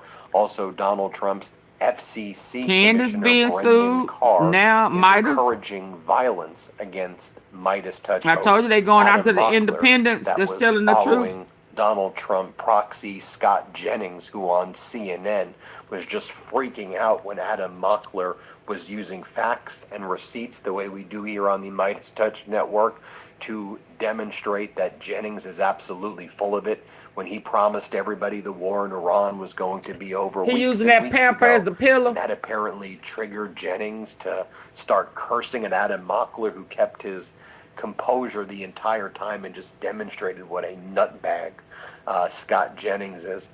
We also have people like Caroline Leavitt, Donald Trump's chief propagandist, Stephen Chung, that weird guy who's Donald Trump's communications director. They're attacking the Midas Touch Network right Wow. now. And you have Laura Ingraham, one of Donald Trump's chief outside propagandists on state regime media, which calls itself Fox. And she was out there attacking interviews that the Midas Touch Network just did with Democratic leader Hakeem Jeffries and other leaders in the Democratic Party, like Raphael Warnock. She's been featuring us in her show like all week. And we know that Donald Trump just consumes state regime media, which calls itself Fox, as like his main diet of like getting information in. So we've now triggered Donald Trump, especially with the interview we've done of Democratic leader Hakeem Jeffries, and Trump keeps on like talking about and attacking Jeffries over and over again based on the interview we did here at the Midas Touch Network. I guess you can say we're living rent-free in Donald Trump and his family's head, but I think more than rent-free, we're keeping them up at night because we are building a pro-democracy coalition here at the Midas Touch Network of viewers who are even a bigger audience share than state regime media and all of these right-wing media networks combined. So let's just go through what's been taking place. As I started from the outset, the Trump family is threatening to sue the Midas Touch Network for defamation because Ron Filipkowski posted the following. It was a repost that our editor-in-chief at the Midas Touch Network made of a Financial Times article. And the Financial Times article had the following headline: Trump sons take stake in Kazakh, like Kazakhstan, Kazakh miner that won $1.6 billion U.S. contract, right? So our editor-in-chief, Ron Filipkowski, posted that article and said, suddenly Tweedledee and Tweedledummer just can't stop making big bucks off shrewd investments in companies making big bucks off connections to the government. They are experts in every industry now. That's it. That's all Ron Filipkowski wrote. That triggered Eric Trump, who then threatened to sue Ron Filipkowski and the Midas Touch Network. And here's what Trump wrote. Filipkowski, I would be very careful, Ron. I had no involvement in this transaction and have always been a passive investor with no management role in this vehicle. Any suggestion to the contrary would be both inaccurate and defamatory. Then there were thousands, if not tens of thousands of replies mocking Eric Trump for saying that, because if you just read what Ron Filipkowski wrote, all Ron Filipkowski wrote was saying investments in companies. Investments. Ron Filipkowski never even mentioned anything about a management role in the vehicle. What are you thinking about there, Eric? What is on your mind? But haven't you made countless appearances on state regime media, which calls itself Fox, where you've been bragging about all of the investments that you've been doing and drone companies that you're involved with, while the wars are raging in Iran, Russia's invasion of Ukraine. I mean, isn't Don Jr., your brother, start a club called the Executive Branch, which for $500,000, you get to be part of the executive branch and you get this special access. I mean, didn't Don Jr. announce the executive branch thing?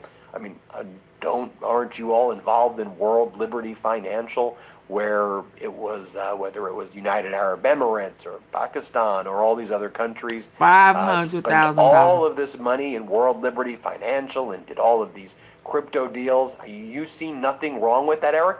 You're threatening to sue the Midas Touch Network for just simply reporting on the facts of what's going on? Really? I'd like to see how that case goes down, Eric, and I would like to personally take your deposition because I have a lot of questions I'd like to ask about all of these entanglements. So, Trump family threatening to sue us, okay? Then, of course, I'm sure you all know now because it went mega viral, Midas Touch host Adam Mockler just completely destroyed, like ruined, I'm talking. Scott Jennings, right? Scott Jennings is that MAGA sycophant, that weird dude who goes on CNN. He does that show, I call it like the fight show, where all they do is like fight. And Scott Jennings is the guy who likes to be like really aggressive and get in your face. And he particularly, in my opinion, just very like misogynistic with the way he does these arguments, and he talks over all of the women. And so Adam Mockler, right? Young, got Midas in him. Touch host, our Gen Z lead correspondent, Adam Mockler YouTube channel, he crushes it. He was having a very civil debate, and he simply pointed out, I'm sure you've seen the clips by now, that Scott Jennings previously promised weeks ago that the war in Iran would be over and Donald Trump had this all under control. And Mockler was like, yeah, so you're wrong. And then even though Mockler's hands were like not anywhere near Scott Jennings' face, Scott Jennings starts cursing at Mockler. Get your effing hands out of my effing face. Just a total meltdown. And Adam Mockler kept his cool the entire time. So then like all of like the right-wing media was trying to act like Scott Jennings was tough for doing that when he looked like an unhinged freaking weird lunatic. So then Donald Trump's FCC chair, Brendan Carr, says, FCC rules don't prohibit profanity on cable. And then another account said, what about rules on smacking someone on cable? And Brendan Carr goes, also not prohibited. So yes, Trump's FCC chair seems to be giving MAGA the green light to physically assault Midas Touch hosts on cable TV when they are losing arguments. How else would you interpret him saying it's not prohibited to smack people on TV when the posts were encouraging Scott Jennings to do that while he was an unhinged lunatic losing a debate? So you have Trump's FCC chair engaging in that. I'll kind of show you one other thing with Mockler. Mockler was just on MS Now, and let me just show you as they greeted him. It was his first appearance on MS Now, and it was pretty funny when he was on the show. Here, play this clip. And CNBC's senior economics reporter, Jason Johnson, politics and journalism professor at Morgan State University. He is also, lucky you, an MS Now political contributor, and Adam Mockler, making his debut visit. Shout out to Adam. Progressive commentator and Midas Touch journalist. And I warn you before you begin, keep those hands on the table. So that this war is already... And I'll just remind you the moment where Donald Trump's proxy, Scott Jennings, the Trump MAGA sycophant, just gets obliterated by the Midas Touch. I'm sure you've seen the clip. There's a lot more I want to talk about, though. But just play that clip so you can see for yourself.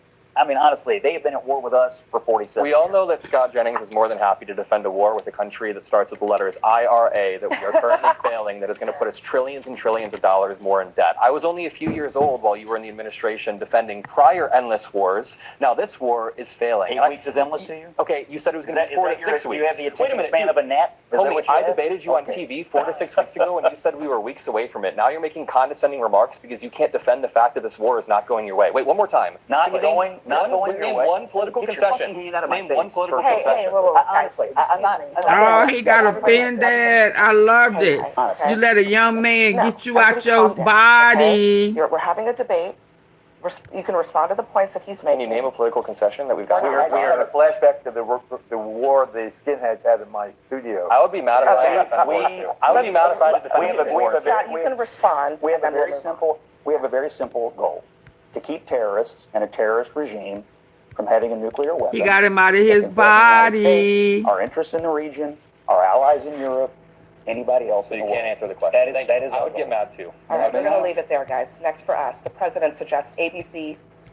Right now, as you also know, Donald Trump's communications director, Donald Trump's chief propagandist, Caroline Levitt, and all these other Trumpers attacking the Midas Touch Network after Scott McFarlane was brought on as our chief DC correspondent. Stephen Chung said every reporter who leaves, more like fired from their outlet, always comes out as a deranged liberal every single damn time.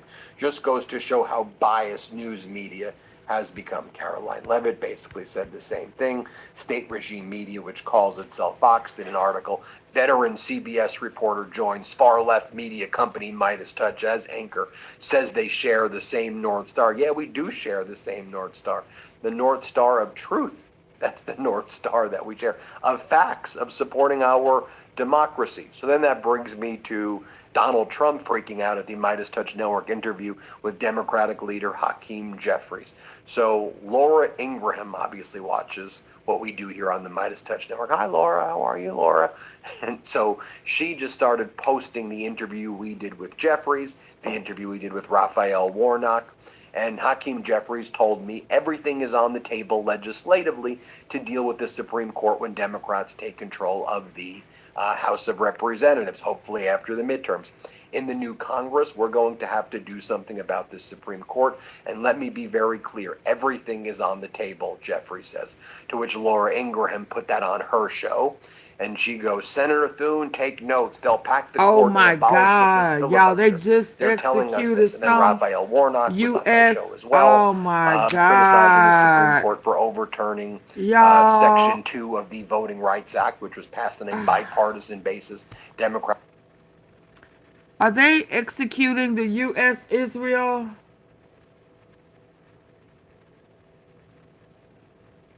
Top spies. They executed them live, Lord.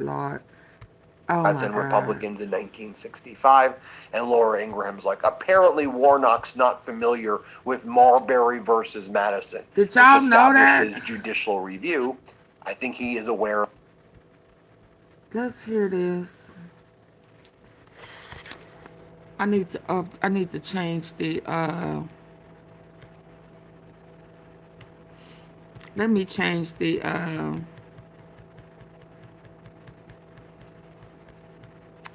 let me add it to the title. Oh my God.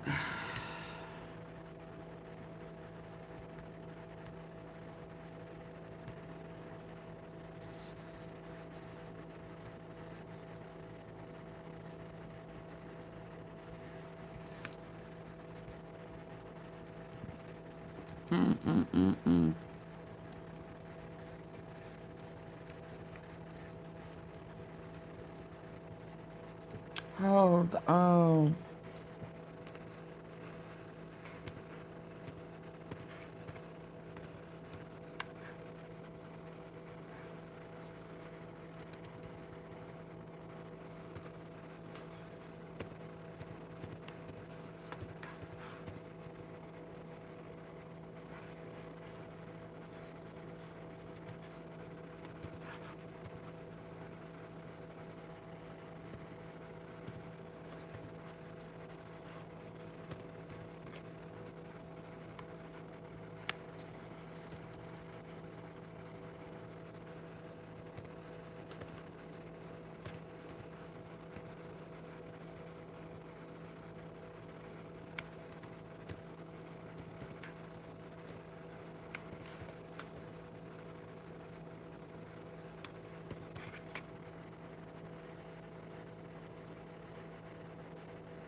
Oh my God.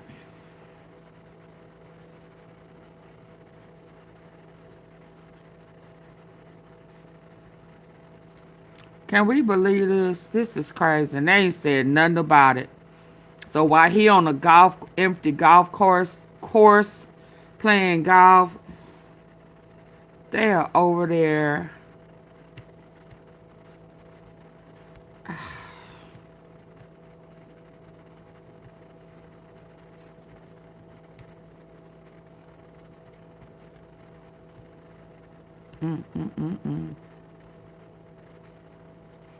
Lord have mercy. Need a UGC video for your business? Find me and many other skilled creators on Fiverr. Or you could grab a Holding a position.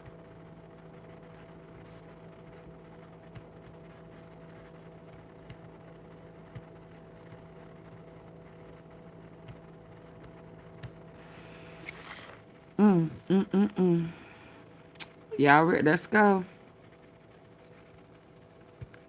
Jafari, whom state media identified as the leader of a network linked to Israeli intelligence.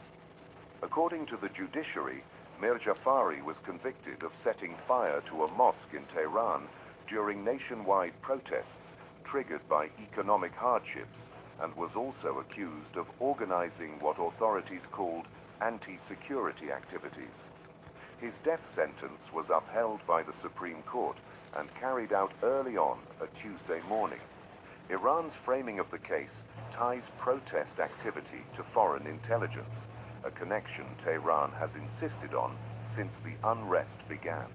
Whether that connection is substantive or a prosecutorial framing tool is a question Iranian courts are not designed to answer transparently. Iran's judiciary has announced 2 executions, not battlefield casualties, not collateral damage. 2 men convicted by Iranian courts of spying for Israel at a moment Tehran clearly sees as one of its most sensitive security periods in years. The executions were carried out while the war with the United States and Israel is still unresolved, while the ceasefire remains under strain, and while Iran's military infrastructure is under closer foreign scrutiny than at any point since the revolution.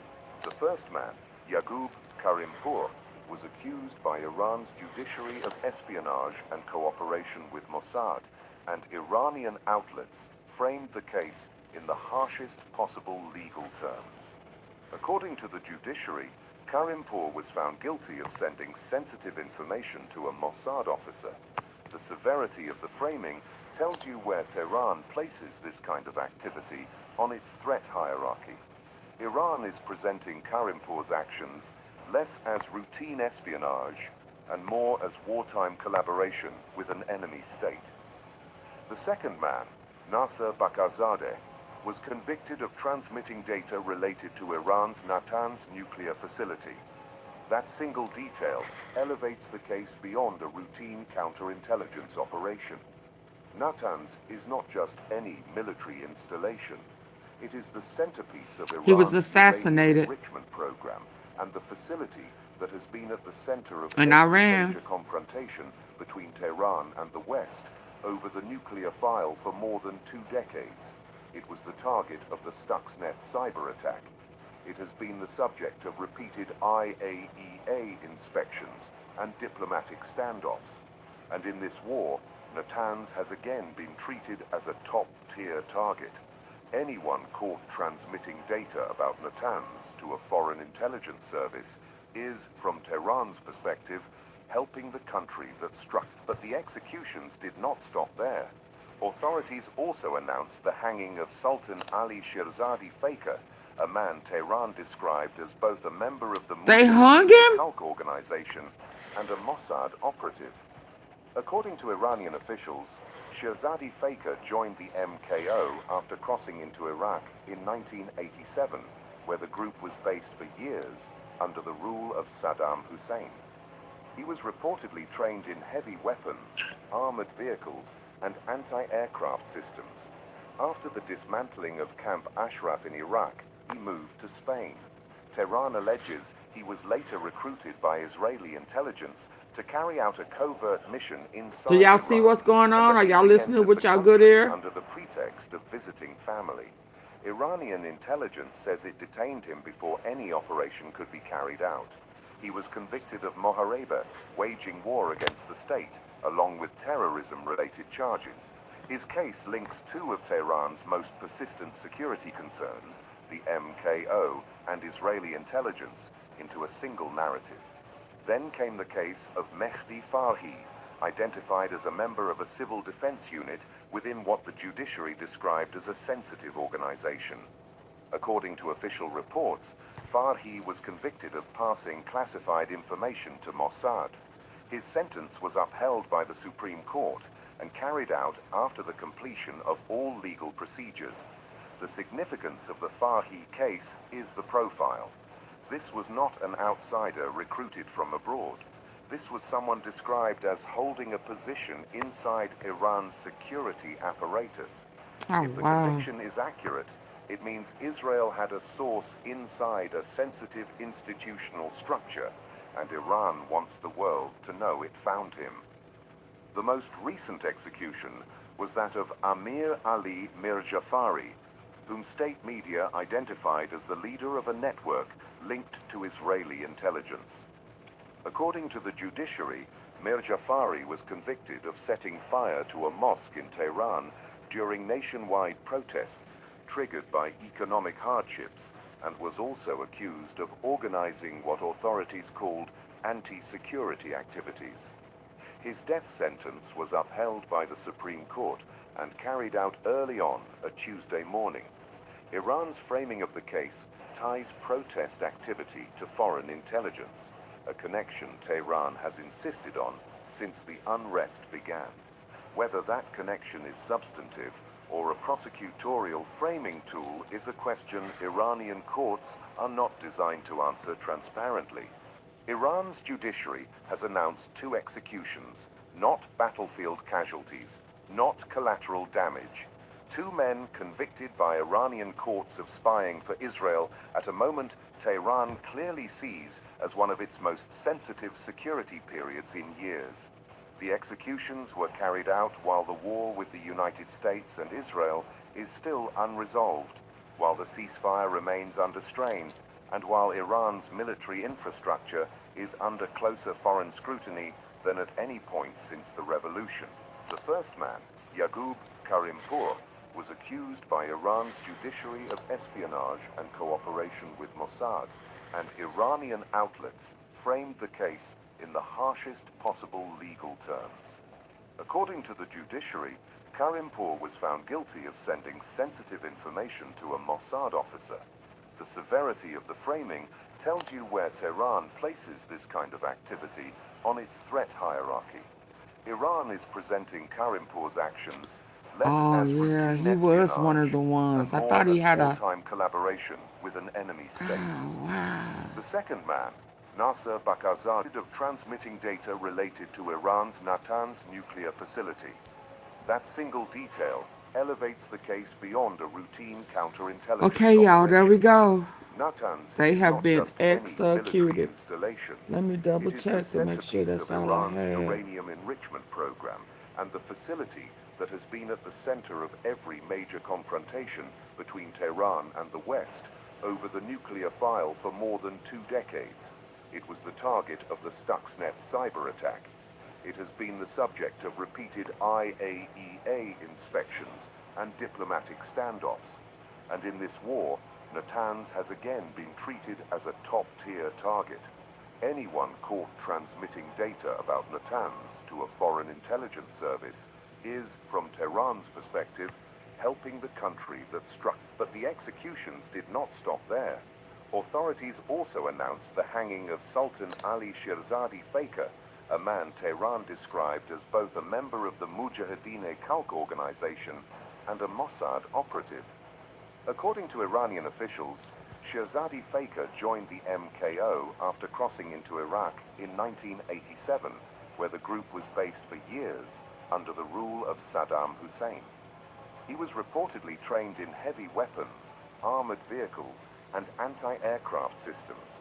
After the dismantling of Camp Ashraf in Iraq, he moved to Spain. Tehran alleges he was later recruited by Israeli intelligence to carry out a covert mission inside Iran, and that he re-entered the country under the pretext of visiting family. Iranian intelligence says it detained him before any operation could be carried out. He was convicted of mohareba, waging war against the state, along with terrorism-related charges. His case links two of Tehran's most persistent security concerns, the MKO and Israeli intelligence, into a single narrative. Then came the case of Mehdi Farhi, identified as a member of a civil defense unit within what the judiciary described as a sensitive organization. Dylan's always gives you more ways to save, like low prices in every aisle. Plus, you can clip and save more with digital coupons. Bought and carried out after the completion of all legal procedures. The significance of the Farhi case is the profile. This was not an outsider recruited from abroad. This was someone described as holding a position inside Iran's security apparatus. If the conviction is accurate, it means Israel had a source inside a sensitive institutional structure, and Iran wants the world to know it found him. The most recent execution was that of Amir Ali Mirjafari, whom state media identified as the leader of a network linked to Israeli intelligence. According to the judiciary, Mirjafari was convicted of setting fire to a mosque in Tehran during nationwide protests triggered by what authorities called anti-security activities. His death sentence Okay, so was for the upheld by ones the of Supreme you, Court and carried out Israel first, MEMPHIS crash out.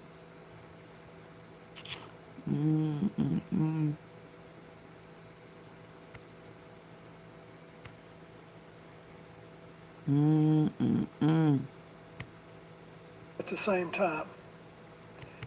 You know, in all my years in public life, and I've had quite a few of them, I don't think I've ever seen so many I'm gonna warning end on lights blinking at the same time. And I say that as someone who sat in the Oval Office during some genuinely difficult moments for this country. Now look, I want to talk to you tonight, not as a partisan, not as a former president looking to settle scores, but as someone who spent a lifetime trying to understand how American government is supposed to work and what happens when it stops working the way it should. Because what we're watching right now isn't just a political story. It's not just cable news drama. This is a story about whether our military institutions, our democratic safeguards, and our alliances can survive being hollowed out from the inside while we are simultaneously fighting a war abroad. Let me tell you what I mean. We have a defense secretary who is consolidating personal power by purging generals during active combat operations. We have a president whose administration pressured private satellite companies to hide battlefield damage from the American people. And we have allied relationships being severed at perhaps the worst possible moment in a generation. Protesters murder. And I want to talk about Kuwait in a minute, because what's happening in the Persian Gulf right now, Kuwait's oil exports crashing to zero. Your president don't for care. the first time since the Don't Gulf come in War here lying, Peter. You do it again, I'm gonna put you That out. should terrify every. Do you understand, Peter? Don't come in here lying. If you do it again, I'm gonna put you out. And you'll never be able to come over here again. Do not come in here lying. Your president do not care. Do I need to put you out? That's okay. Y'all say bye to Peter. He came in lying, blaming somebody for Trump's mess. Bye, Peter. We don't appreciate the lying. We don't respect that. We don't respect that. Take ownership. You make the mess, you clean it up. Bye, Peter. Peter, pumpkin eater. That's right, Terry. Tell him. We don't appreciate that line. We don't been lied to enough. Safeguards and our alliances can survive being hollowed out from the inside while we are simultaneously fighting a war abroad. Let me tell you what I mean. We have a defense secretary who is consolidating personal power by purging generals during active combat operations. We have a president whose administration pressured private satellite companies to hide battlefield damage from the American people. And we have allied relationships being severed at perhaps the worst possible moment in a generation. And I want to talk about Kuwait in a minute. Oh, Lord. Because what's happening in the Persian Gulf right now, Kuwait's oil exports crashing to 0 barrels for the first time since the Gulf War in 1991. That should terrify every American who fills up their gas tank. Worse. And we'll come back to that. You had nerve to come in here But lying. here's where I want to start tonight. The institutions of American democracy are speaking right now. The question is whether anyone in power is listening. Now, we've got to remember something fundamental. Civilian control of the military is a bedrock principle of American democracy. Every president exercises it. I exercised it. I disagreed with my Joint Chiefs on Bosnia. I disagreed with them on Haiti. That's healthy. That's how the system is designed to function. But there is a profound difference, and I need you to understand this, between legitimate civilian oversight, where elected leaders set policy direction and the military provides its best professional advice, and political purging, where you fire military leaders not because they failed, but because they offered honest counsel you didn't want to hear. Here's what's happened. Defense Secretary Pete Hegseth fired Army Chief of Staff General Randy George, a 4-star general, a West Point graduate, a combat veteran who served in Desert Storm, Iraq, and Afghanistan. He fired General David Hodney. He fired Major General William Green, the Army's Chief of Chaplains. No reasons given, no public explanation. This is happening while American troops are in active combat against Iran. And then there's Navy Secretary John Phelan, a billionaire Trump donor and personal friend of the president, who was removed within minutes of his concerns reaching Hegseth's ears. Phelan had gone to lawmakers on Capitol Hill to warn that Hegseth was conducting what he called a land grab, seizing control over submarine and shipbuilding decisions that belonged to the Navy. 3 minutes. That's how long it took for his concerns to become his termination. Let me tell you something. The whole point of having generals and service secretaries is that they tell you what you don't want to hear. If you fire them for that, you're not strengthening the military, you're blinding yourself. Now here's where things start to get complicated and honestly a little frightening. Because what CNN and other outlets expose isn't just about personnel decisions at the Pentagon. It's about what this administration is willing to hide from you. Planet Labs, a U.S. satellite imaging company founded by former NASA scientists, announced an indefinite blackout on imagery of Iran and the entire conflict zone. If your belly is the reason why you are hiding in pictures, do these 4 Tai Chi exercises daily for 2 minutes each. I'm 61, Sorry. and today I'm done with the gym. They did this after images emerged showing extensive damage to U.S. military facilities across the Middle East from Iranian missile and drone attacks. The company stated plainly that this was done at the request of the United States government. Now, let me be clear about what that means. The U.S. military has its own satellite imagery. Iran has satellite imagery. Russia and China have satellite imagery. The only people being kept in the dark are the American people. Your government knows what happened to those bases. Iran knows what it did to those bases. But you, the taxpayer, the citizen, the voter. You're the one who isn't allowed to see. Planet Labs said they would withhold all imagery dating back to March 9th, when the war began, and that the policy would remain in effect until the end of the conflict. They went from a 96-hour delay to a 14-day delay to a permanent blackout. That's not wartime security. Wow. That's information control.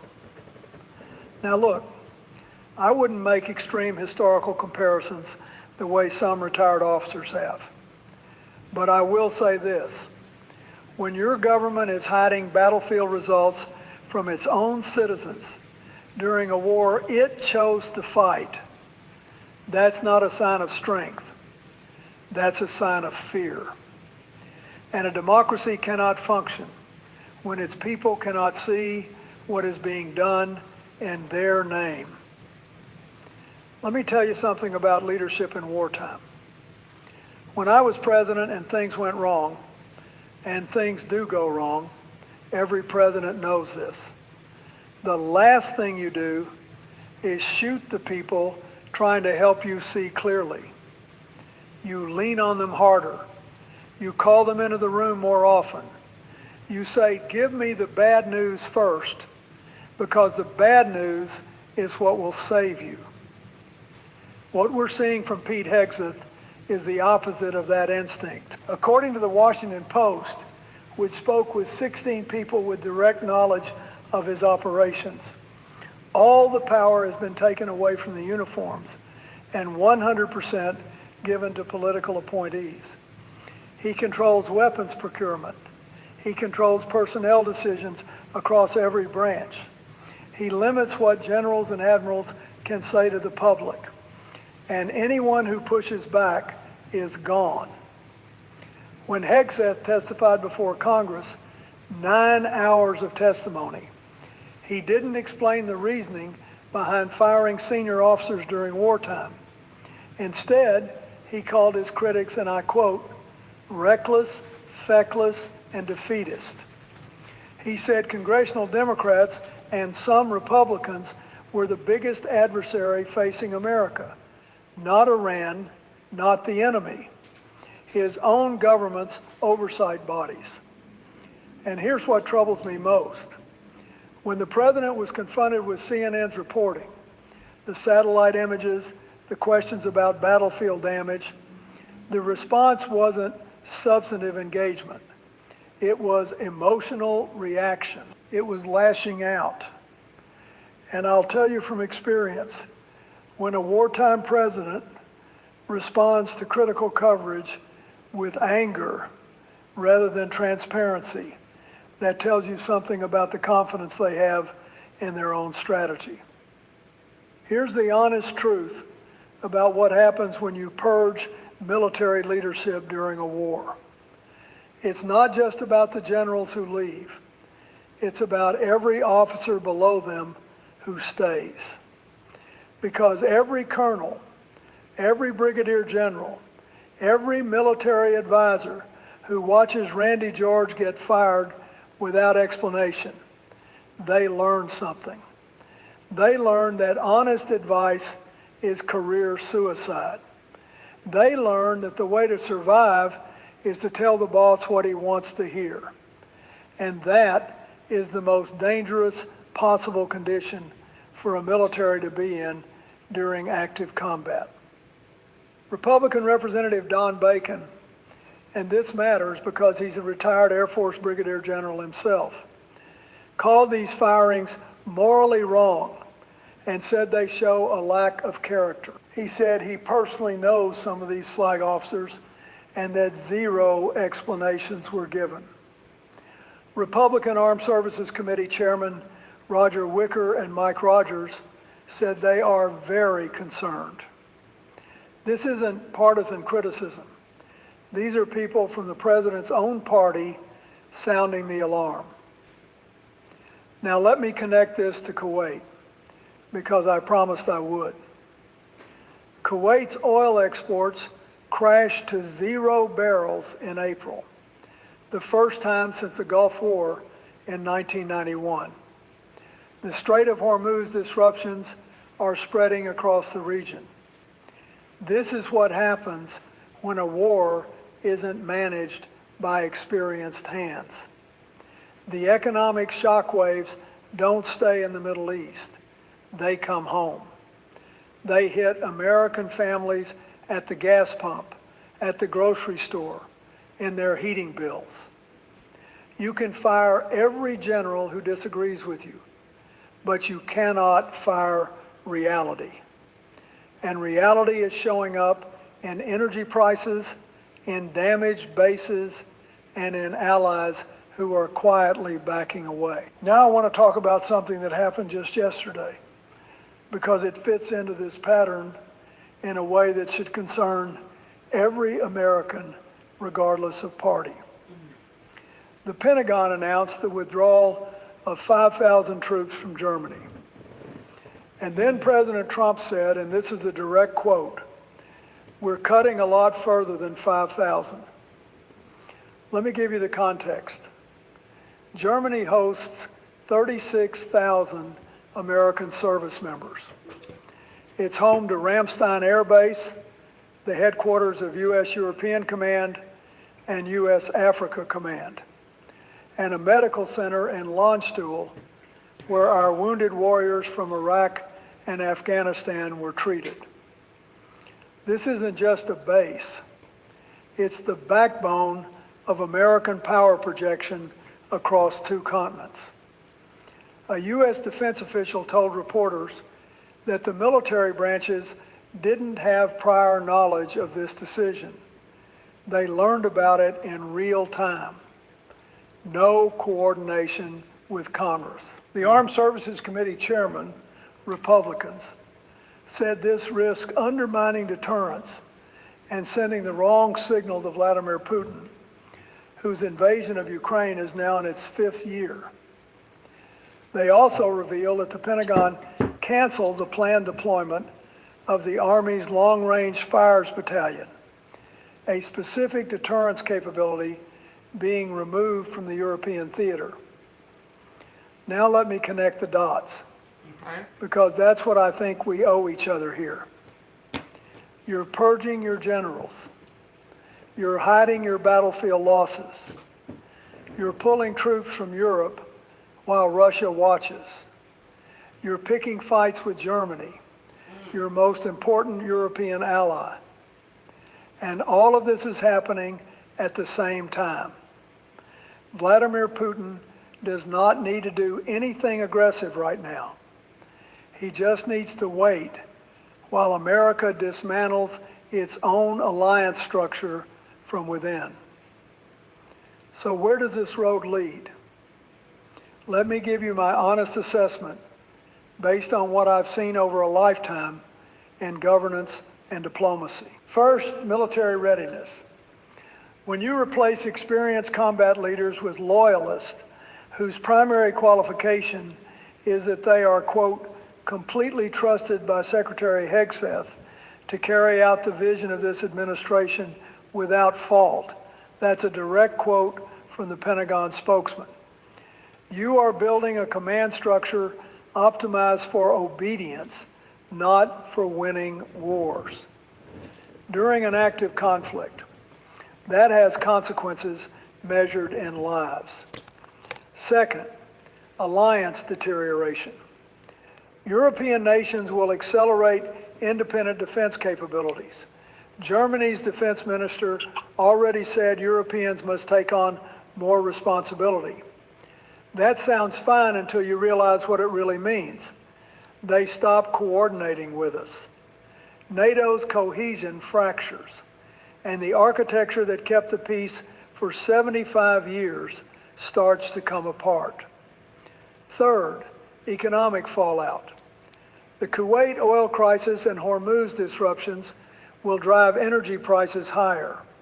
American consumers will feel this, and the administration will have fewer confident advisors to manage the crisis because they've been systematically removed.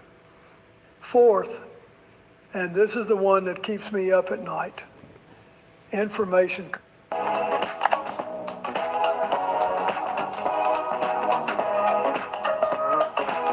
control. If the government successfully suppresses, Y'all please already hit the said like button. Europeans must take on more responsibility. That sounds fine until you realize what it really means.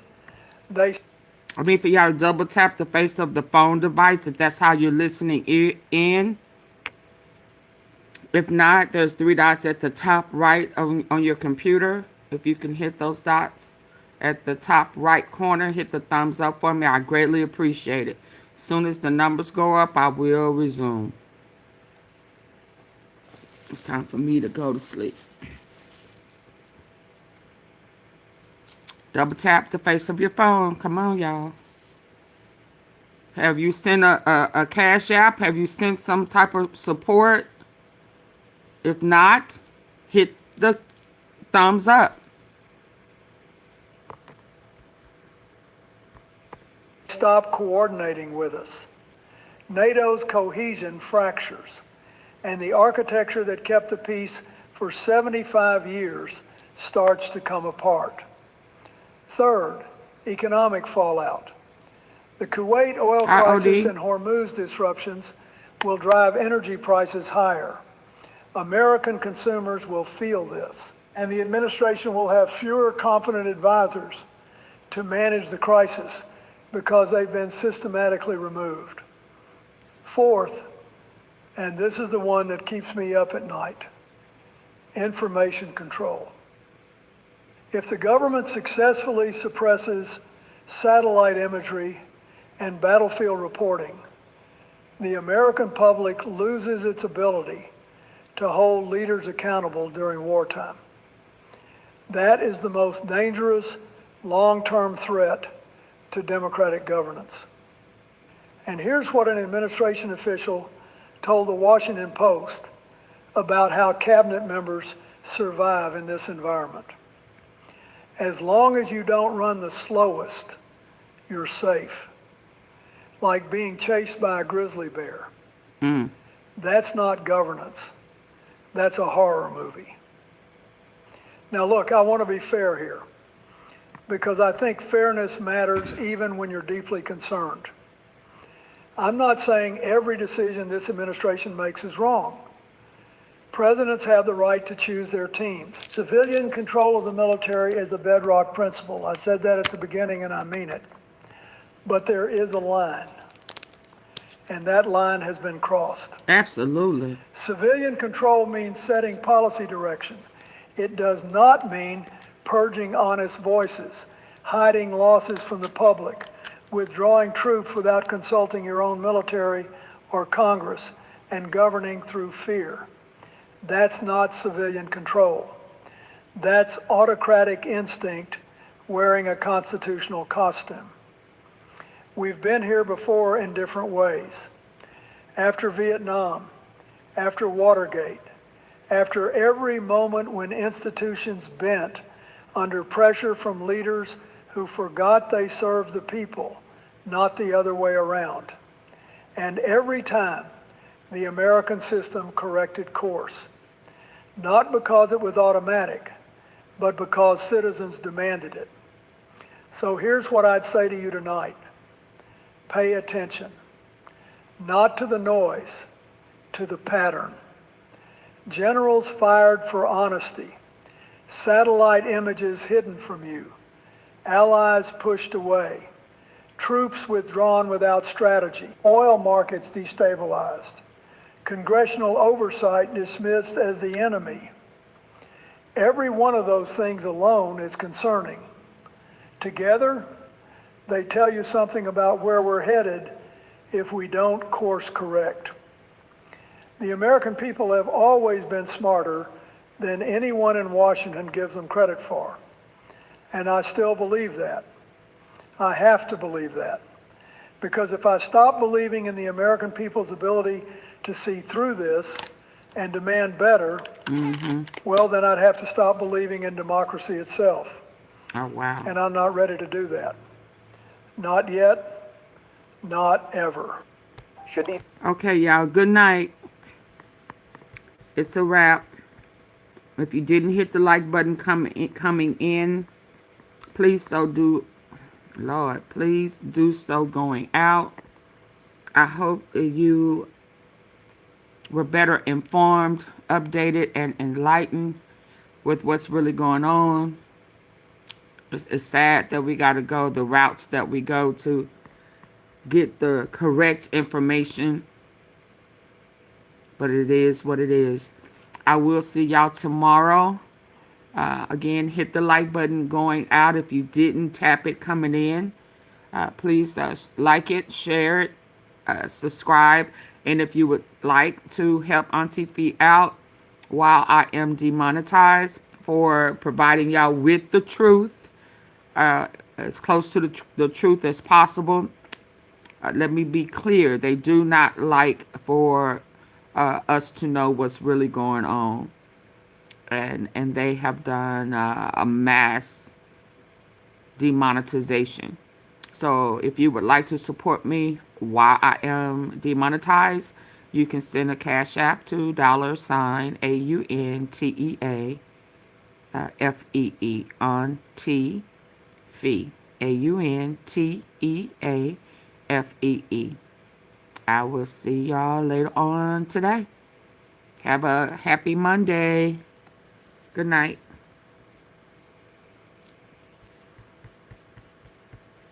Thank you for whoever is sending me love on the side, sending those hearts up for me. I greatly, greatly, greatly appreciate it. Did I share this? I need to share it too. Can y'all share the live?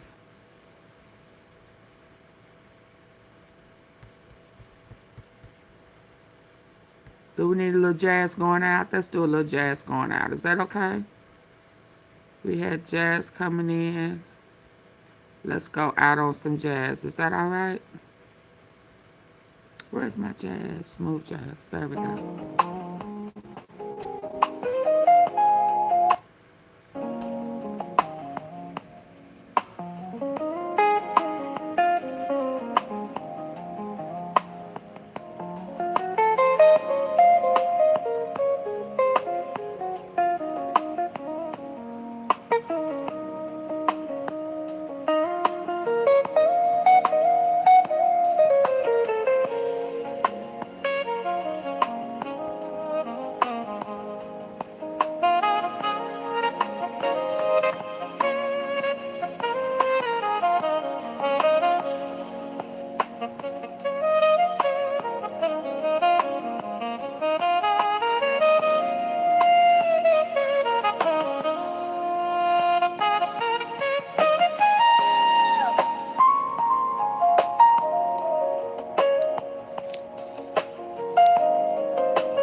You too, Joe.